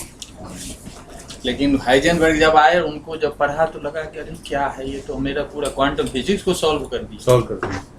उनका तो स्टेटमेंट है ये। अब देखिए इसी को अलग अलग फिर वही बता रहे हैं। अब जो हमने कहा है वो सूत्र वाक्य है, उसमें सब कुछ था, इसी को सिर्फ अब एक्सप्लेन कर रहे हैं। यद वाचा नभ्युदितम, अलग अलग बता रहे हैं। जो पहले बताया है एक साथ, यद वाचा नभ्युदितम येन वाग अभ्युद्यते सदैव ब्रह्म त्वं विद्धि नेदम यदिदम उपास्य। अब उनको लगता है कि कहीं आपको कंफ्यूजन ना हो, खोल के और बता रहे कि देखिए यद वाचा नभ्युदितम, वाणी के द्वारा जिसको नहीं प्रकाशित कर सकते, वाणी के द्वारा जिसको नहीं बता सकते, येन वाग अभ्युद्यते, लेकिन जिसके द्वारा वाणी फंक्शनल होती है, प्रकाशित होती है। ठीक है ना, वाणी के द्वारा उसको नहीं बता सकते, लेकिन उसके द्वारा वाणी जो है वो फंक्शनल होती है। ये तो अनुभव है ना, देखिए ना कहां से ये वाणी फंक्शनल हो रही है, उसका तो खोजना पड़ेगा। लेकिन वाणी तो प्रकाशित कर रही है ना, हम बोल रहे हैं तो आप सुन रहे हैं, समझ रहे हैं, हम एक दूसरे से पूरा जीवन ऐसे ही चलाते हैं। तदेव ब्रह्म कहते हैं, आपका कंफ्यूजन नहीं रहना चाहिए कि ब्रह्म क्या चीज है। हम जिस मन के मन की बात बोल रहे हैं, चक्षु के चक्षु की बात बोल रहे हैं, वाणी की वाणी की बात बोल रहे हैं, वो ब्रह्म है। ब्रह्म क्या कहते हैं, बृहत्तमत्वात् ब्रह्म। देखिए ये भी आपको आश्चर्य लगेगा कि अभी दो है ना, एक्सपांडिंग यूनिवर्स की हम बात कर रहे हैं ना। अब देखिए ब्रह्म के दो मीनिंग, एक है बृंगनात् ब्रह्म, एक है बृहत्तमत्वात् ब्रह्म। एक है जो ऑल परवेसिव है, एक है जो एक्सपांड कर रहा, फैल रहा है, वृद्धि से बना है ना, बढ़ रहा है। तो इसीलिए ब्रह्म को हमारे यहाँ दो लेयर पे ले आया, एक पर ब्रह्म, एक अपर ब्रह्म। ये आपको उपनिषद का कॉन्सेप्ट है, ठीक है ना, उपनिषद में ही सारी बातें हैं। एक पर ब्रह्म, एक अपर ब्रह्म। जो मन का मन है वो तो पर है, और जो मन है वो अपर है। दो लेयर बनाया ना, एक तो इंद्रिय मन सब कुछ है, दूसरा है जो इसका जो सोर्स है। तो जो सोर्स है उसका नाम है पर ब्रह्म, और जो इफेक्ट है उसका नाम है अपर ब्रह्म। क्यों है पता है? क्योंकि एनर्जी तो सब जगह है ना। देखिए सब मिलाकर एक एनर्जी है, लेकिन एनर्जी के फॉर्म भी अलग अलग है, वो भी तो एनर्जी है ना। ये बात समझे? ये टेबल जो है एक फॉर्म है इसका, लेकिन है एनर्जी है। तो एक हुआ एनर्जी का सिंगुलर एस्पेक्ट, एक हुआ एनर्जी का प्लूरल एस्पेक्ट। तो जो प्लूरल है वो इंद्रिय, मन, बुद्धि, शरीर, ये प्लूरलिटी है, उसी का मैनिफेस्टेशन है। लेकिन ये प्लूरलिटी में है, लेकिन उसी का एक सिंगुलर फॉर्म है जो सब में वही आत्मा है। तो दो भागों में डिवाइड कर दीजिए। हमारे ही अंदर जो एक चीज है जो सिंगुलर है, ऑल परवेसिव है, उसको कहेंगे पर ब्रह्म। और उसी का जो मैनिफेस्टेशन है, मैनिफेस्टेशन जो पानी का बुलबुला बनेगा तो उसमें भी तो पानी है ना, उससे जो बनेगा, मान लीजिए सोने की अंगूठी बनेगा, तो अंगूठी में तो सोना ही रहेगा ना। इसी को छांदोग्योपनिषद में श्वेतकेतु को समझाया है आरुणि उद्दालक कि देखो एक तो हो गया गोल्ड, एक हो गया गोल्ड का फॉर्म। कोई अंगूठी बना लिया, कोई नेकलेस बना लिया, कोई कुछ बना लिया, कोई कुछ बना लिया। तो आपके माइंड तो दो तरह के हो सकते हैं ना, फॉर्म ओरिएंटेड और सोर्स ओरिएंटेड, गोल्ड ओरिएंटेड। तो गोल्ड ओरिएंटेड जब होगा तो एक सिंगुलर हो जाएगा, अब फॉर्म ओरिएंटेड होगा तो प्लूरल हो जाएगा। फिर आप अंगूठी और नेकलेस के लिए लड़ाई भी कर सकते हैं कि मैं ये लूंगा तो मैं ये लूंगा, उसमें फॉर्म इंपॉर्टेंट। लेकिन गोल्ड वाला जब बुद्धि हो गया तो वो अंगूठी हो या हीरा हो या नेकलेस हो या कुछ भी हो, है गोल्ड ही। ये बुद्धि दिमाग में, वो पर ब्रह्म, अपर ब्रह्म। ठीक है, ऐसे ही साइंटिस्ट ने ये कह दिया है कि ये टेबल, चेयर, बॉडी सब क्या है, एनर्जी का फॉर्म है, लेकिन इन सब में एक ही एनर्जी है। और E is equal to mc² में वो वही सेम चीज इक्वल टू, मतलब ही यही है कि mass is equal to energy, ठीक है ना, वो साफ है, इसको एक्सप्लेन कर दिया। वही चीज यहाँ कह रहे हैं कि जो अपर है ना, अपर का मतलब लिमिटेड, अपर का मतलब इफेक्ट, अपर का मतलब फॉर्म, ठीक है, पर का मतलब उसका जो सोर्स है। तो जो सोर्स है उसके द्वारा तो फॉर्म जो है वो कंट्रोल्ड है, लेकिन फॉर्म के द्वारा आप सोर्स तक नहीं जा सकते, मतलब देख नहीं सकते उसको। ये कहने का मतलब। इसको यहाँ कहा है कि यद वाचा नभ्युदितम, वाणी के द्वारा जिसको अनभ्युदितम का मतलब अप्रकाशितम, वाणी के द्वारा जिसको नहीं बता सकते, लेकिन जिसके द्वारा वाणी जो है वो फंक्शनल है, जिसके द्वारा वाणी फंक्शनल है, और जिसको वाणी से नहीं बता सकते उसको ब्रह्म समझो। उसके अतिरिक्त किसी को ब्रह्म समझ रहे हो तो ब्रह्म में हो। में भी जरा सा ही होता है। ब्रह्म नहीं, ब्रह्म। ये बात समझ गए ना, वो साफ साफ कह रहे हैं। और बृहदारण्यक में तो यहाँ तक कहते हैं कि देवी देवता जो भी हैं वो सब भी फॉर्म है। इसीलिए किसी देवी देवता की कोई उपासना करता है तो वो उसको सीमित फल तो देंगे, लेकिन वो भी ब्रह्म ही है। ब्रह्म क्यों है? क्योंकि वो भी लिमिटेड है, आप भी लिमिटेड हो जाएंगे। कैसे उदाहरण दिया है वहां पे कि जैसे बैल को कोई बांध देता है, ये बृहदारण्य का उदाहरण है। बैल को कोई बांध देता है तो उसी खूंटे के चारों तरफ घूमता रहता है, उससे बाहर नहीं निकल सकता। ऐसे ही आप किसी फॉर्म देवता के कायद की यदि उपासना करते हैं तो आप भी उसी सीमितता में घूमते रहेंगे। आपको इसको ट्रांसेंड करना है। उस देवता का जो सोर्स है उसकी उपासना करो, उस लिमिटेड फॉर्म की ना करो। तो यही कहते हैं तदेव ब्रह्म त्वम विद्धि, उसी को तुम ब्रह्म जानो, पढ़ को। नेदम यदि तुम उपासते, जिसको एक कन्फाइंड फॉर्म की जो तुम उपासना कर रहे हो और ये मान के उपासना कर रहे हो कि ये अल्टीमेट है, ये नहीं है। तो देवता है वो अपर ब्रह्म, अपर है। ये उपनिषद निर्गुण उपासना बता रहे हैं। देश कालावत ये इसका देश कालावच्छिन्न का मतलब है कि आप हैं ना फॉर्म रूप में, तो आप अभी कितने बज के कितने मिनट में यहाँ हैं और भारतीय विद्या भवन के रूम नंबर इतने में है, तो एक हो गया देश। देश का मतलब भारतीय विद्या भवन रूम नंबर इतना स्थान, और काल हो गया कि 2:04 3:00 तो जो है ना टाइम और स्पेस में मेजरमेंट करते हैं। न्यूटोनियन साइंस जो है ना वो भी पूरा टाइम स्पेस में मेजर करता है। इतने बज के इतने मिनट में आप यहाँ और इतने बजे, ये टाइम स्पेस है। कहते हैं ये जो मन का मन है ना इससे परे है, उसको न तो टाइम से आप मेजर कर सकते हैं न स्पेस से कर सकते हैं, because time and space are the product of product. आगे 33 में देखेंगे तस्मात् एतस्मात् आत्मनः आकाश संभूत, कहते उसी आत्मा से आकाश की उत्पत्ति हुई है। बृहदारण्यक ये मांडुक्योपनिषद में देखेंगे तो ओम इत्येतदक्षरमिदं सर्वं तस्योपव्याख्यानं भूतं भवद भविष्यदिति। हाँ, ये अभी उस पे काम कर रहे हैं, अभी इनको पूरे जुबान पे। टाइम जो है ना, time is the product of that ultimate truth, space is also the product. तो टाइम स्पेस के द्वारा उसको मेजर नहीं कर सकते। इसीलिए कहा है कि जो फॉर्म है ना वो देश काल से अवच्छिन्न है, delimited by time and space. But this मन का जो मन है that is beyond time space.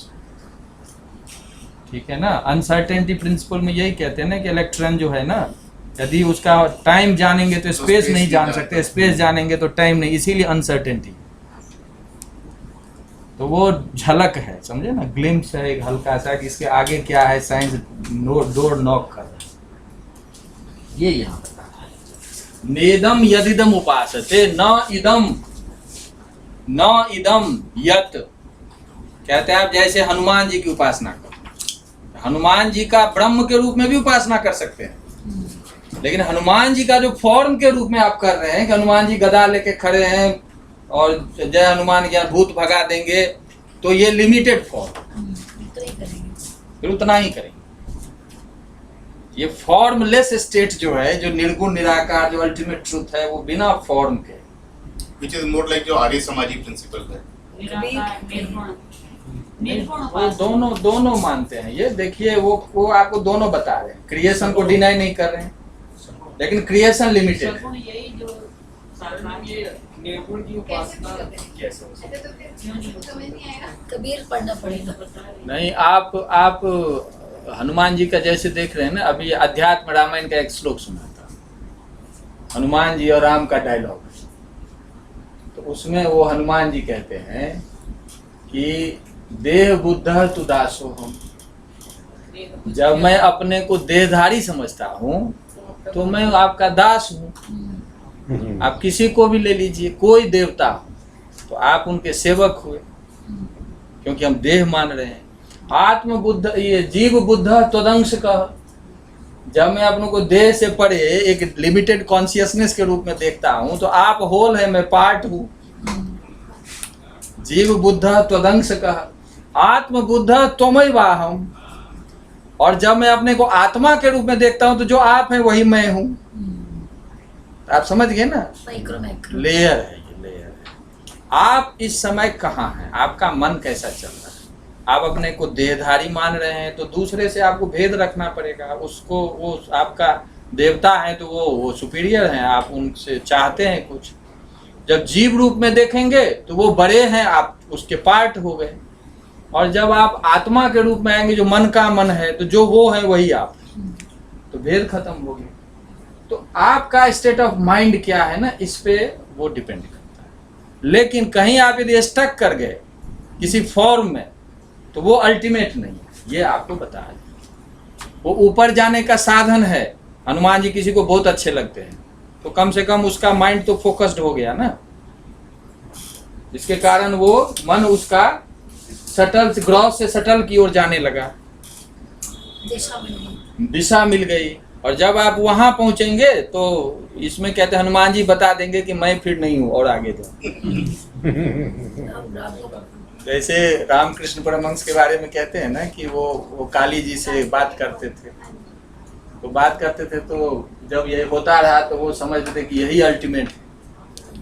तो बाद में कहते हैं तोतापुरी जी आए, उड़ीसा से थे, वो बड़े, उनको ब्रह्मज्ञानी माना जाता। तो कहते हैं कि जो तुम जिनको अल्टीमेट समझ रहे हो ना, वो नहीं है, तुमको अल्टीमेट से मतलब फॉर्मलेस स्टेट में जाना है। तो बोले कि ये किसने कहा है कि आप ठीक बोल रहे हैं? तो बोले जाके उन्हीं से पूछो, यदि वार्तालाप हो रहा है ना उन्हीं से पूछो। तो गए अंदर, तो कहते हैं उनको कहा कि मैंने उसको भेजा है तुम्हें समझाने के लिए कि तुम जो फॉर्म में टिके हो ना, अब उस फॉर्म से फॉर्मलेस स्टेट में जाओ। तो इसमें ये सहायक है, समझे कि नहीं? हम मन को केंद्रित करें और जो हमें अच्छा लगे, जो किसी को कोई रूप अच्छा लगता है किसी को, लेकिन इसके कारण आपका मन जो है ना फोकस्ड हो जाता है, टिक जाता है। और जब मन टिक गया तो ट्रुथ सामने आने लगेगा, कुछ तो आएगा, और कुछ जो आएगा वही सब कुछ तक ले जाएगा। ये तक हो जाएगा। इसीलिए हम सगुण में रह रहे हैं, साकार में रह रहे हैं, तो इसको तो डिनाई नहीं कर सकते। इसी सगुण से कोई ऐसा फॉर्म लीजिए जो आपके मन को केंद्रित करे। गीता में भगवान ने कहा क्लेशोधिस तरस्तेषाम अव्यक्तासक्त से चेतसाम। केवल निर्गुण में कोई मन लगा देगा, कोई मन ही नहीं लगेगा उसको। यही आप कह रहे थे ना, किसी का नहीं लगता। ये हो गया कि आकाश में देखो कि यही ब्रह्म है, तो कहीं भटकने लगेगा। लेकिन कोई अच्छा फॉर्म दे जो उसको अट्रैक्ट कर रहा है, तो वो मन को कंसंट्रेट करेगा। और जब आप वहां जाएंगे, ट्रुथ रिवील करेगा, तो पता चलेगा कि इसका सोर्स जो है वो हमें बुला रहा है।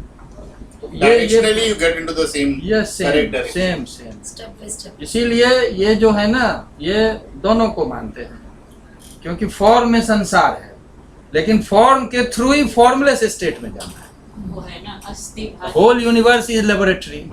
You have to pick up some form that attracts you, and through that you can move to that state, absolute state. ये पूरा प्रोसेस है, क्योंकि जो कुछ भी है उसी का मैनिफेस्टेशन है। तो तो उसी के किसी फॉर्म को लेके आप उस तक पहुंच सकते हैं। तो योग सूत्र में भी यही कहा है, अंत में बताया कि इस पे ध्यान करो, इस पे ध्यान करो, इस पे करो। अंत में कहा यथा विमत ध्यानाद्वा, जो अट्रैक्ट करे उसी पे करो, ये बेस्ट वे है आपको।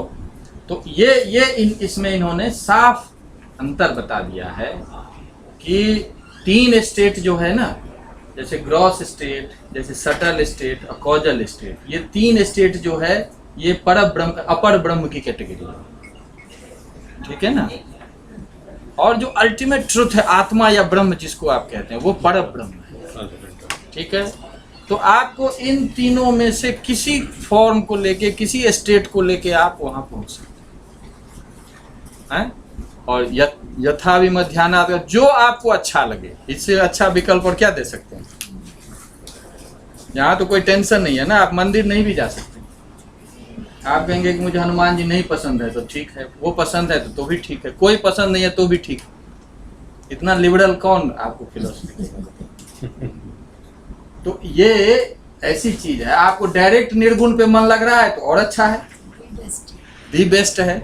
लेकिन सामान्य लोगों का ऐसा होता नहीं है, क्योंकि मन जो है वो फॉर्म को खोजता है।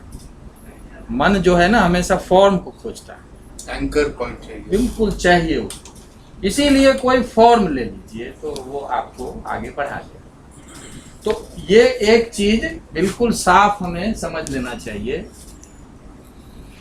कि जो देवता का रूप है, वो देवता का रूप जो है वो पर ब्रह्म की कैटेगरी में है या अपर ब्रह्म की कैटेगरी में, यानी फॉर्म में है वो। और ये कह रहे हैं कि आप जिसकी उपासना कर रहे हो वो अंतिम नहीं है, इसीलिए आप उसको जानो जो इन सब का कारण है, और वो कहीं और नहीं है, आपके अंदर ही है, आपके अंदर ही है। ये हम अगली क्लास में जब देखेंगे ना तो अंत में कहेंगे इहि चेद वेदी दत् सत्यम अस्ति। यहीं पर जहां आप हैं वहीं मन का मन है, वहीं इंद्री का इंद्रिय है, वहीं अल्टीमेट ट्रुथ है। आपको इसी आगे देखेंगे कि एक और बड़ा अच्छा मंत्र है कि जो प्रतिबोध विदितम मतम अमृतत्वम ही बिंदते। प्रतिबोध का मतलब है कि आप जो बोल रहे हैं, दूसरे का जो आप सुन रहे हैं, तो वो अंडरस्टैंडिंग जो है वो उसका कारण क्या है, आप इतना ही फोकस करिए अपना दिमाग। कौन समझ रहा है, कौन समझा रहा है। तो बोलने समय स्पीच एक्ट जो आपका है उसका कौन सोर्स है जो आपको दूसरे तक वो अंडरस्टैंडिंग वो उसको दे रहा है। और आप जब किसी की बात समझते हैं तो वो कौन चीज है जो समझ रहा है। कहते इतना ही आप यदि फोकस करें माइंड को तो अमृत तत्व भी बिंदते, तो आप वो अमृत तत्व तक पहुंच जाएंगे, ठीक है ना। इससे इजी तो कोई मार्ग नहीं है ना। मैं बोल रहा हूं, कैसे बोल रहा हूं, पहले तो मेरी अंडरस्टैंडिंग है ना, मैं इसको समझ रहा हूं, समझने के बाद मैं मेरी इच्छा हो रही है बोलने की, वो बोल रहा हूं। जो समझ रहा है वो कौन है, वही कह रहे प्रतिबोध विदितम मतम। प्रत्येक बोध में आप यदि उसको देखते हैं तो अमृतत्वम ही बिंदते, तो आप वहीं सोर्स पर पहुंच जाते हैं, ठीक है। तो इतना है, आगे इसको देखेंगे कि इसीलिए जब हम ट्रांसेंडेंटल रियलिटी की बात करते हैं तो ट्रांसेंडेंटल रियलिटी का मतलब ये नहीं है कि हम दुनिया से अलग देख रहे हैं, जहां हैं वहीं देख रहे हैं, अपने शरीर के अंदर देख रहे हैं, ठीक है। तो इस तरह से हमें दोनों स्टेट को यहीं पे जानना है, और उसके आधार पे हमें जब आप अपर में रहेंगे तो अभ्युदय की स्थिति में रहेंगे, पर में जाएंगे तो मोक्ष की स्थिति है। दोनों स्थिति जरूरी है, क्योंकि इसको हम छोड़ नहीं सकते, लेकिन ये अल्टीमेट नहीं है, ये भी हमें पता रहना चाहिए। या इसमें जब तक हम रहेंगे तो मॉर्टेलिटी में, तभी हमें डर लगता है। हमें जो सबको अभिनिवेश जो है ना योग सूत्र में कहते हैं कि जो विद्वान लोग भी जो हैं, जो बड़े ब्रह्मज्ञानी हैं, उनको भी मरते समय डर लगता है। क्यों लगता है? क्योंकि जब तक हम पर की स्थिति में, अपर की स्थिति में है, तब तक वो सीमित है। सीमित यदल्पम तन मर्त्यम, जो सीमित है वो मरणशील है, और जो ऑल परवेसिव है वो इमॉर्टल है, अमृत है। दोनों हमारे ही शरीर के अंदर है। इसीलिए जो आत्मज्ञानी होते हैं, आप देख रहे हैं ना, आत्मज्ञानी जो होते हैं उनको लोग कहते हैं इन्होंने शरीर को छोड़ दिया। अपने यहाँ ये भाषा प्रयोग होता है, जो आत्मज्ञानी या ब्रह्म, उनको वो कोई नहीं कहता ये मर गए, वो कहते हैं उन्होंने शरीर त्याग कर दिया। और जो आम लोग होते हैं वो कहते हैं ये मर गए, मृत्यु हो गई। मृत्यु होने का मतलब कि ये सीमित में है, इनका अभी डेवलपमेंट यहाँ तक हुआ, और जो सोर्स लेवल पे चले गए उसका रियलाइजेशन हो गया, वो फिर उनको आत्मज्ञानी मिला। इतना आज रखते हैं और फिर आगे हम इसको कंटिन्यू करें। कोई पूछना है किसी को? तो एक और फ्रेज हम बहुत यूज करते हैं कि मरने के बाद आत्मा भटकती रहती है, और दैट्स आल्सो इलॉजिकल। वो जीवात्मा, जीवात्मा, नॉट आत्मा आत्मा। नहीं। सर आप ले लीजिए। तो हमारी आत्मा हमारा जब कॉन्शियसनेस इन सब के द्वारा लिमिटेड हो जाता है ना, उसको हम जीवात्मा। तो हमारे अंदर जो है वो जीवात्मा है। नहीं, दोनों। आप जब मन को अपना मानने लगेंगे, मैं मन हूँ, मैं बुद्धि हूँ, मैं शरीर हूँ, तो आपका जो कॉन्शियसनेस है वो लिमिटेड हो लिमिटेड गया हो गया, तो आप जीवात्मा। जीवात्मा हो गए। और इन सब से जब फ्री आप ही हो जाएंगे तो आप आत्मा। सभी लेयर से अलग हो। सभी लेयर से अलग। फाइल ले आइए। दोनों हम करते हैं ना, हम बंधते भी हम हैं, ये मेरा है, मैं ये हूँ। तो मैं जब ये हूँ तो कॉन्शियसनेस लिमिटेड होगी, जीवात्मा होगी। और जब इसी में रहते हुए इससे आप फ्री हो जाएंगे, दोनों हो सकता है ना कि शरीर मेरा नहीं, मैं शरीर रूप में नहीं हूँ, आई एम समथिंग बियॉन्ड, तो वो आत्मा। तब तक हम रियलाइज करते हैं जीवात्मा। जीवात्मा जब तक बंधन में है, जब तक आप अपना शरीर सबको मान रहे हैं कि इतना ही मैं हूँ, तो जीवात्मा हो गए। और इसी में रहते हुए इससे जब फ्री हो जाएंगे तो आत्मा हो गए। तो लेकिन प्रश्न तो ये है ना कि हमने सुन लिया, मैं कह रही हूँ मुझे बहुत अच्छे से समझ आ गया, तो उसके बाद आपने समझा प्रैक्टिस। दिया, मैंने समझ लिया, प्रैक्टिस। सबने समझ लिया, अभी लेकिन मुक्त नहीं। समस्या का है, मुक्ति का है। मुक्ति है श्रवण मनन निधिध्यासन में। नित्य सुनिए, मुक्ति का मेथड क्या है?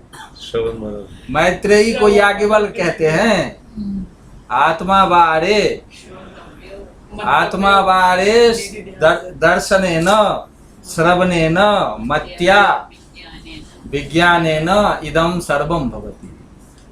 जो बात अभी आपने पढ़ी है, अब आप दिन भर तो आप पढ़ाएंगे, मान लीजिए आप लेबनिज को, एरिस्टोटल को, तो आपका श्रवण वही है, मनन वही है, तो मन भी उसी पे टिका रहेगा। वो कह रहे हैं कि जो बात यहाँ बताई है ना, इसके बाद इसका मनन करो, इसका चिंतन करते रहो। कंटेम्पलेशन। चिंतन जैसे करेंगे तो आपका आउटर से इनर होना शुरू हो जाएगा अपने आप। और उसके बाद निधिध्यासन का मतलब है कि once you decide the meaning, this is the reality, your mind is already focused. ये निधिध्यासन है। निधिध्यासन जब करेंगे तो फिर सटलर, फिर सटलेस्ट, फिर ट्रांसेंडेंटल। तो श्रवण मनन निधिध्यासन जब करेंगे तब होगा ये। ऋषि नहीं कहा, किसी का भी जो कहा है किया है वो इस मेथड के थ्रू किया। श्रवण मनन और निधिध्यासन। श्रवण मनन निधिध्यासन। निधिध्यासन। निधिध्यासन निधिध्यासन मतलब समाधि समझे। तो इसके पहले वाले मंत्र में भाष्य में ये कहा गया कि सिर्फ उपदेश से अनुभव नहीं हो सकता, सिर्फ उपदेश से अध्यारोप की निवृत्ति हो सकती है बस। उपदेश से मतलब, उपदेश से ये होता है ना अज्ञान समाप्त होना, वो उसी का चचेरा भाई समझ। तो उपनिषद ने स्वयं कहा, कठोपनिषद, अज्ञान हटना ना, अभी जितना आपने सुना ना तो कुछ तो अज्ञान कुछ क्या हटा। हटाना। कुछ घटा देता कुछ है। तो अज्ञान जब हटा तो कुछ अच्छा तो लगा कुछ ना। कटा। अभी जीवात्मा की फॉर्म में, फिर थोड़े से देर हम आत्मा की फॉर्म में आएंगे, फिर हम फॉर्म नहीं होता है, आत्मा का फॉर्म नहीं होता। अब कैसे बोलेंगे, कुछ तो बोलना नहीं, पड़ेगा। फॉर्म मत बोलिए ना, आप बोलिए कि अभी जो जीवात्मा की स्थिति में है, तो जीवात्मा की स्थिति में हम ये सारी बात सुन रहे हैं। क्यों? क्योंकि हम अपने शरीर, इंद्रिय, मन, बुद्धि से जुड़े हुए, आइडेंटिफाई किया, ये अभी हम आइडेंटिकल मान रहे हैं। अब ये इसी को तो ये कह रहे हैं कि जिसको आप आइडेंटिकल मान रहे हो नहीं है, तो अब आप इन बातों का सुन लिया, अब इन बातों का धीरे धीरे आप सोचना शुरू करिए, बैठ के अकेले में। बैठ के सोचिए। सोचते सोचते जब आपका मन टिक जाएगा उस पे, तो आप जीवात्मा से आत्मा की तरफ आपका मूवमेंट शुरू हो जाएगा। ये बात है। लेकिन आत्मा जो होता है ना, फॉर्म नहीं होता, फॉर्मलेस। ठीक है।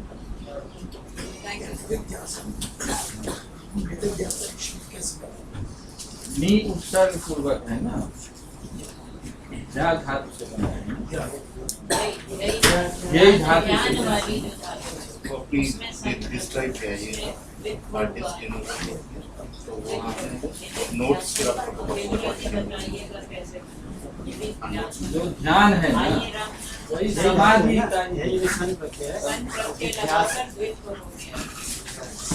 जो समाधि है ना, उसी को यहाँ पे ये म्यूट लगा है ना, यदि प्रयास करना है म्यूट भी लगा है।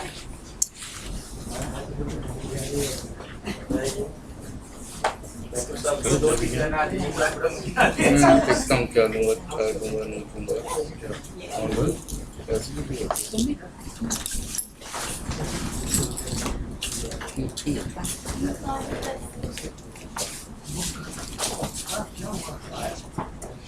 आपके पास है चेक भी देना, ठीक चेक बुक ले आया। ठीक है, देखा आप सोच रहे अभी निकालेंगे आप लोग चाय पीने चाय पिया।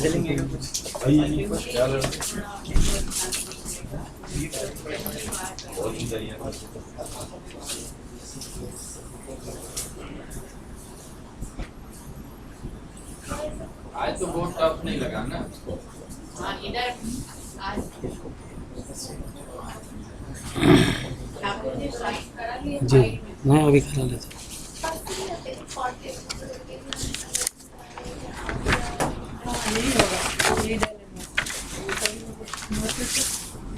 आज तो कठिन नहीं लगा ना। बनर्जी साहब आज कठिन हिंसा वाला कठिन नहीं तो पहले वाला भी नहीं, और आप उधर आते हैं ना, उनके पास आइए, फिर मेरे पास आइए, मैं भी बैठे रहती हूँ।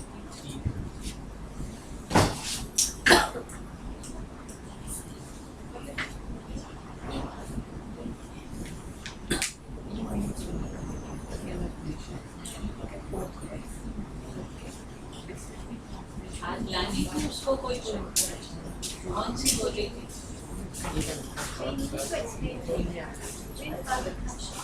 आप तो आए नहीं।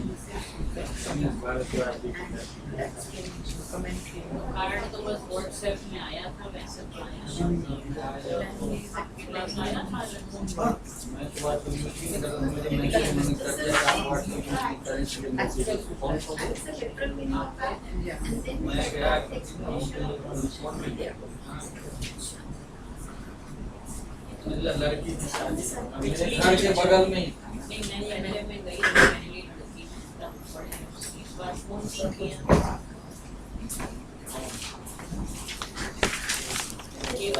केवल व्हाट्सएप के समझ आ गया ना, कल कोर्ट चली जाते शंकराचार्य। उन्होंने मुझे फोन किया। अब आपसे तो संबंध हो गया ना, क्यों आपसे मैडम वो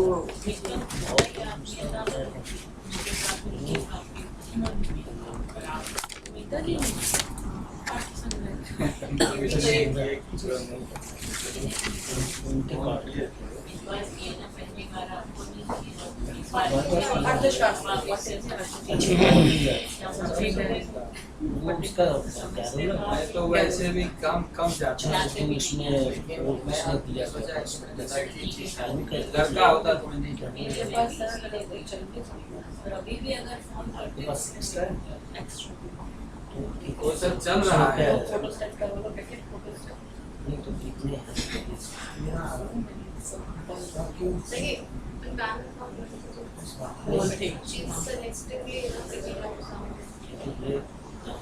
सर ये है ना कि जो अभी स्थिति है ना, उसका लगता है कि नीट वाले में तो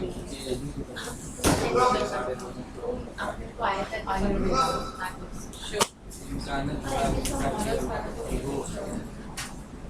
चल रहा है।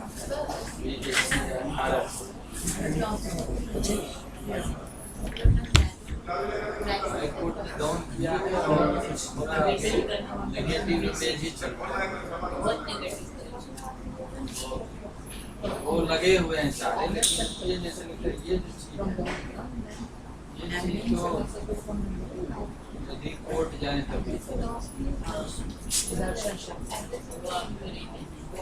वो मुझे ठीक है। 2 साल बीम बनने के लिए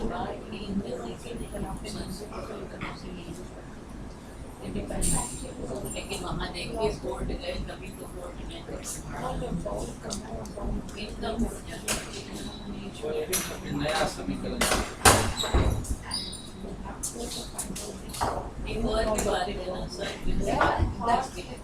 वो अपर से पर की स्थिति है, वो अभी अपर के सारी नंदी जो हो रही है अपर के पद से नहीं। हाँ, और देखिए इतना भी हम प्रयास कर रहे हैं पद पर अधिष्ठित होने से प्रतिष्ठा तो नहीं। केंद्र की दृष्टि से कर रहे हैं।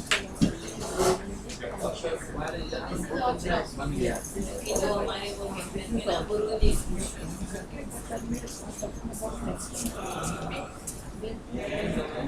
मतलब VC को भेजा, लेकिन अभी को वो ऐसा personally They are not using the word function. नहीं कर सकते, वही यूज कर रहे हैं, आप देख सकते हैं, वो मीटर से एक बात हो गई, वो लिमिटेड है, लिमिटेड। ये सर्विसेज आल्सो यूज मेरी भी वही नहीं, वो अभी किस स्थिति में है, वो किसी पे एक्शन भी नहीं ले सकते। सभी इतने घिरे हुए हैं।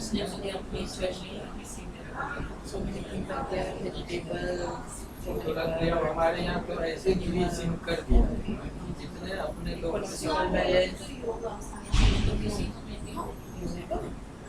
ऐसे बन गए विलेन जैसे। ऐसी जगह और मैडम है उनसे क्या किए मतलब कहते मेरी माता और अब माता से एकदम माता वो जो है ना पूरा का पूरा जो नजदीक से देखें They don't have a concern with these and atheists. There is no They don't believe in this special. ऐसे ही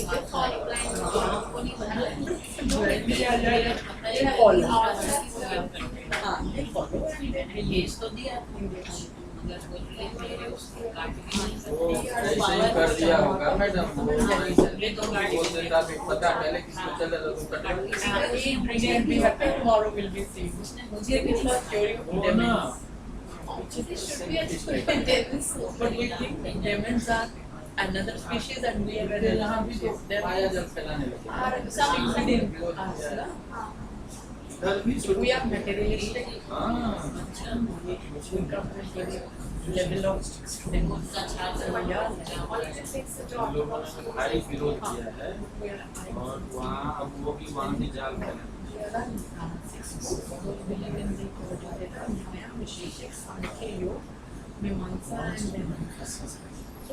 One belongs to metaphysical philosophy and another belongs to epistemology.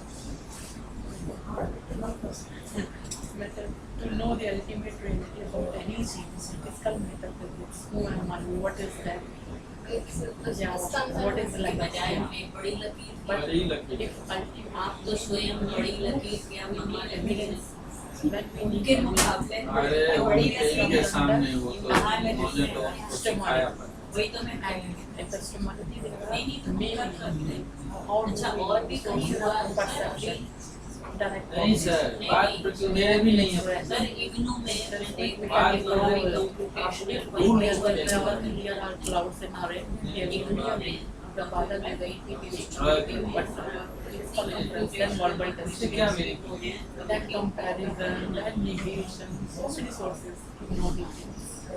नहीं अपने ये करना इग्नू की किसी कंप्यूटेशनल उनका बहुत जगह नाम है कि इतनी Slowly, अपनी gradually, ये बात भी फैली है बोथ ऑफ, पर मुझे लगता है ये 2 साल दिन से पूरा करते करते ना इनका ना इतना महंगा न पड़ गया, ये कहीं मुँह दिखा Mine is different. इनके यहाँ भी कोर्ट खुल गए हैं, वहाँ भी माया फैला है।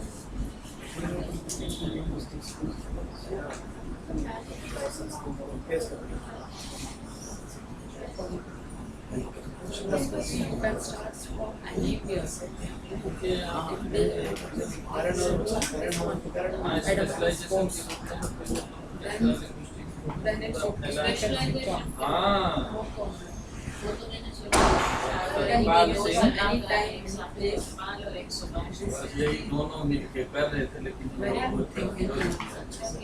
और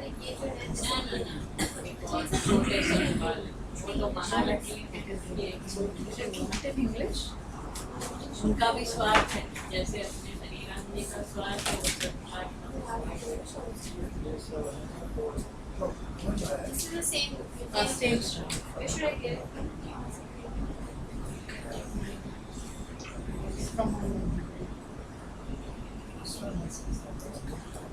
I have one more. Dr. Radhakrishnan is with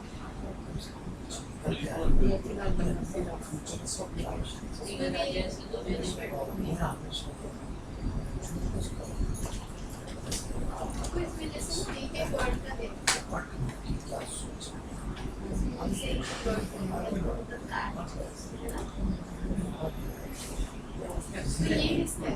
आप कर सकते हैं, करवा सकते हैं, आप में वो सब कुछ है क्या, बाकी हम लोग तो सब साथ आपके साथ मैडम करेंगी, लेकिन आपकी जो दृष्टि है सारी वो जो है डिस्टिंक्शन मैडम ही करेंगे, लेकिन आपकी दृष्टि आपके मेरा उसमें दखल भी इसमें भी आगे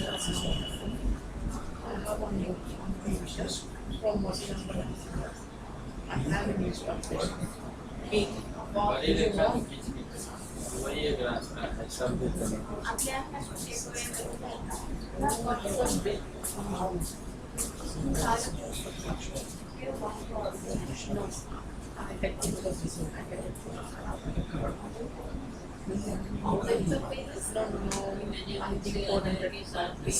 आपने जो आइडिया दिया था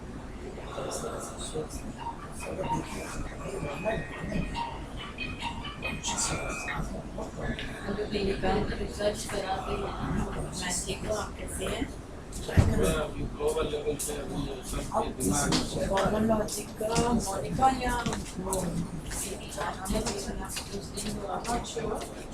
क्या प्रॉब्लम है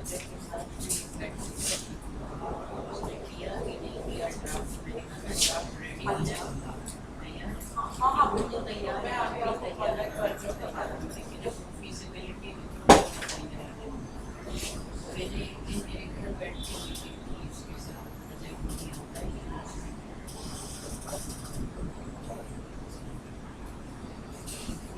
अच्छा आइडिया दिया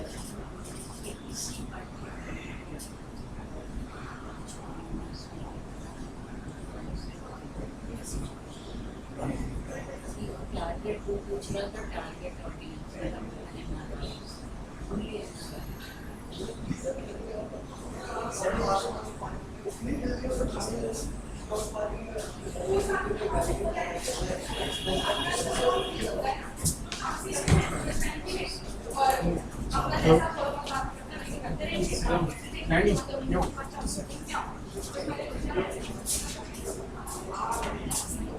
नमस्ते, कैसी हैं?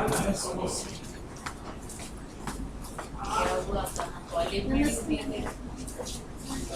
ड्यूटी नहीं है, एग्जाम था ना तो उसे देख के आना था पेपर स्प्रिंग का एग्जाम चल रहा है। और ये एडवॉक लोगों को तो बहुत 3 बजे था और 3:30 के बाद ही देख सकते हैं, देख करके फिर क्या हुआ इसका भाई बात है? अभी तीसरी रिपोर्ट ही नहीं है।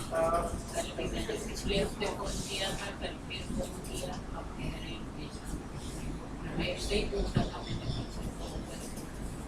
कल भी सर से बात हुई तो मैंने फिर सामने में फोन किया। मैंने भी कल ही किया, पर अब तो भेज देंगे, लगा उसने भी किया था, कल मैंने भी सुरेंद्र कुमार जी उसका ज्वेलर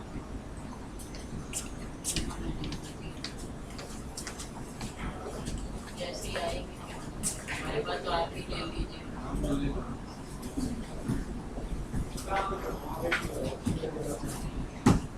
क्या हुआ तुम्हारी सही नहीं आ रही तो उनको तो आ नहीं पाएंगे क्योंकि मौसम के कारण नहीं, नहीं,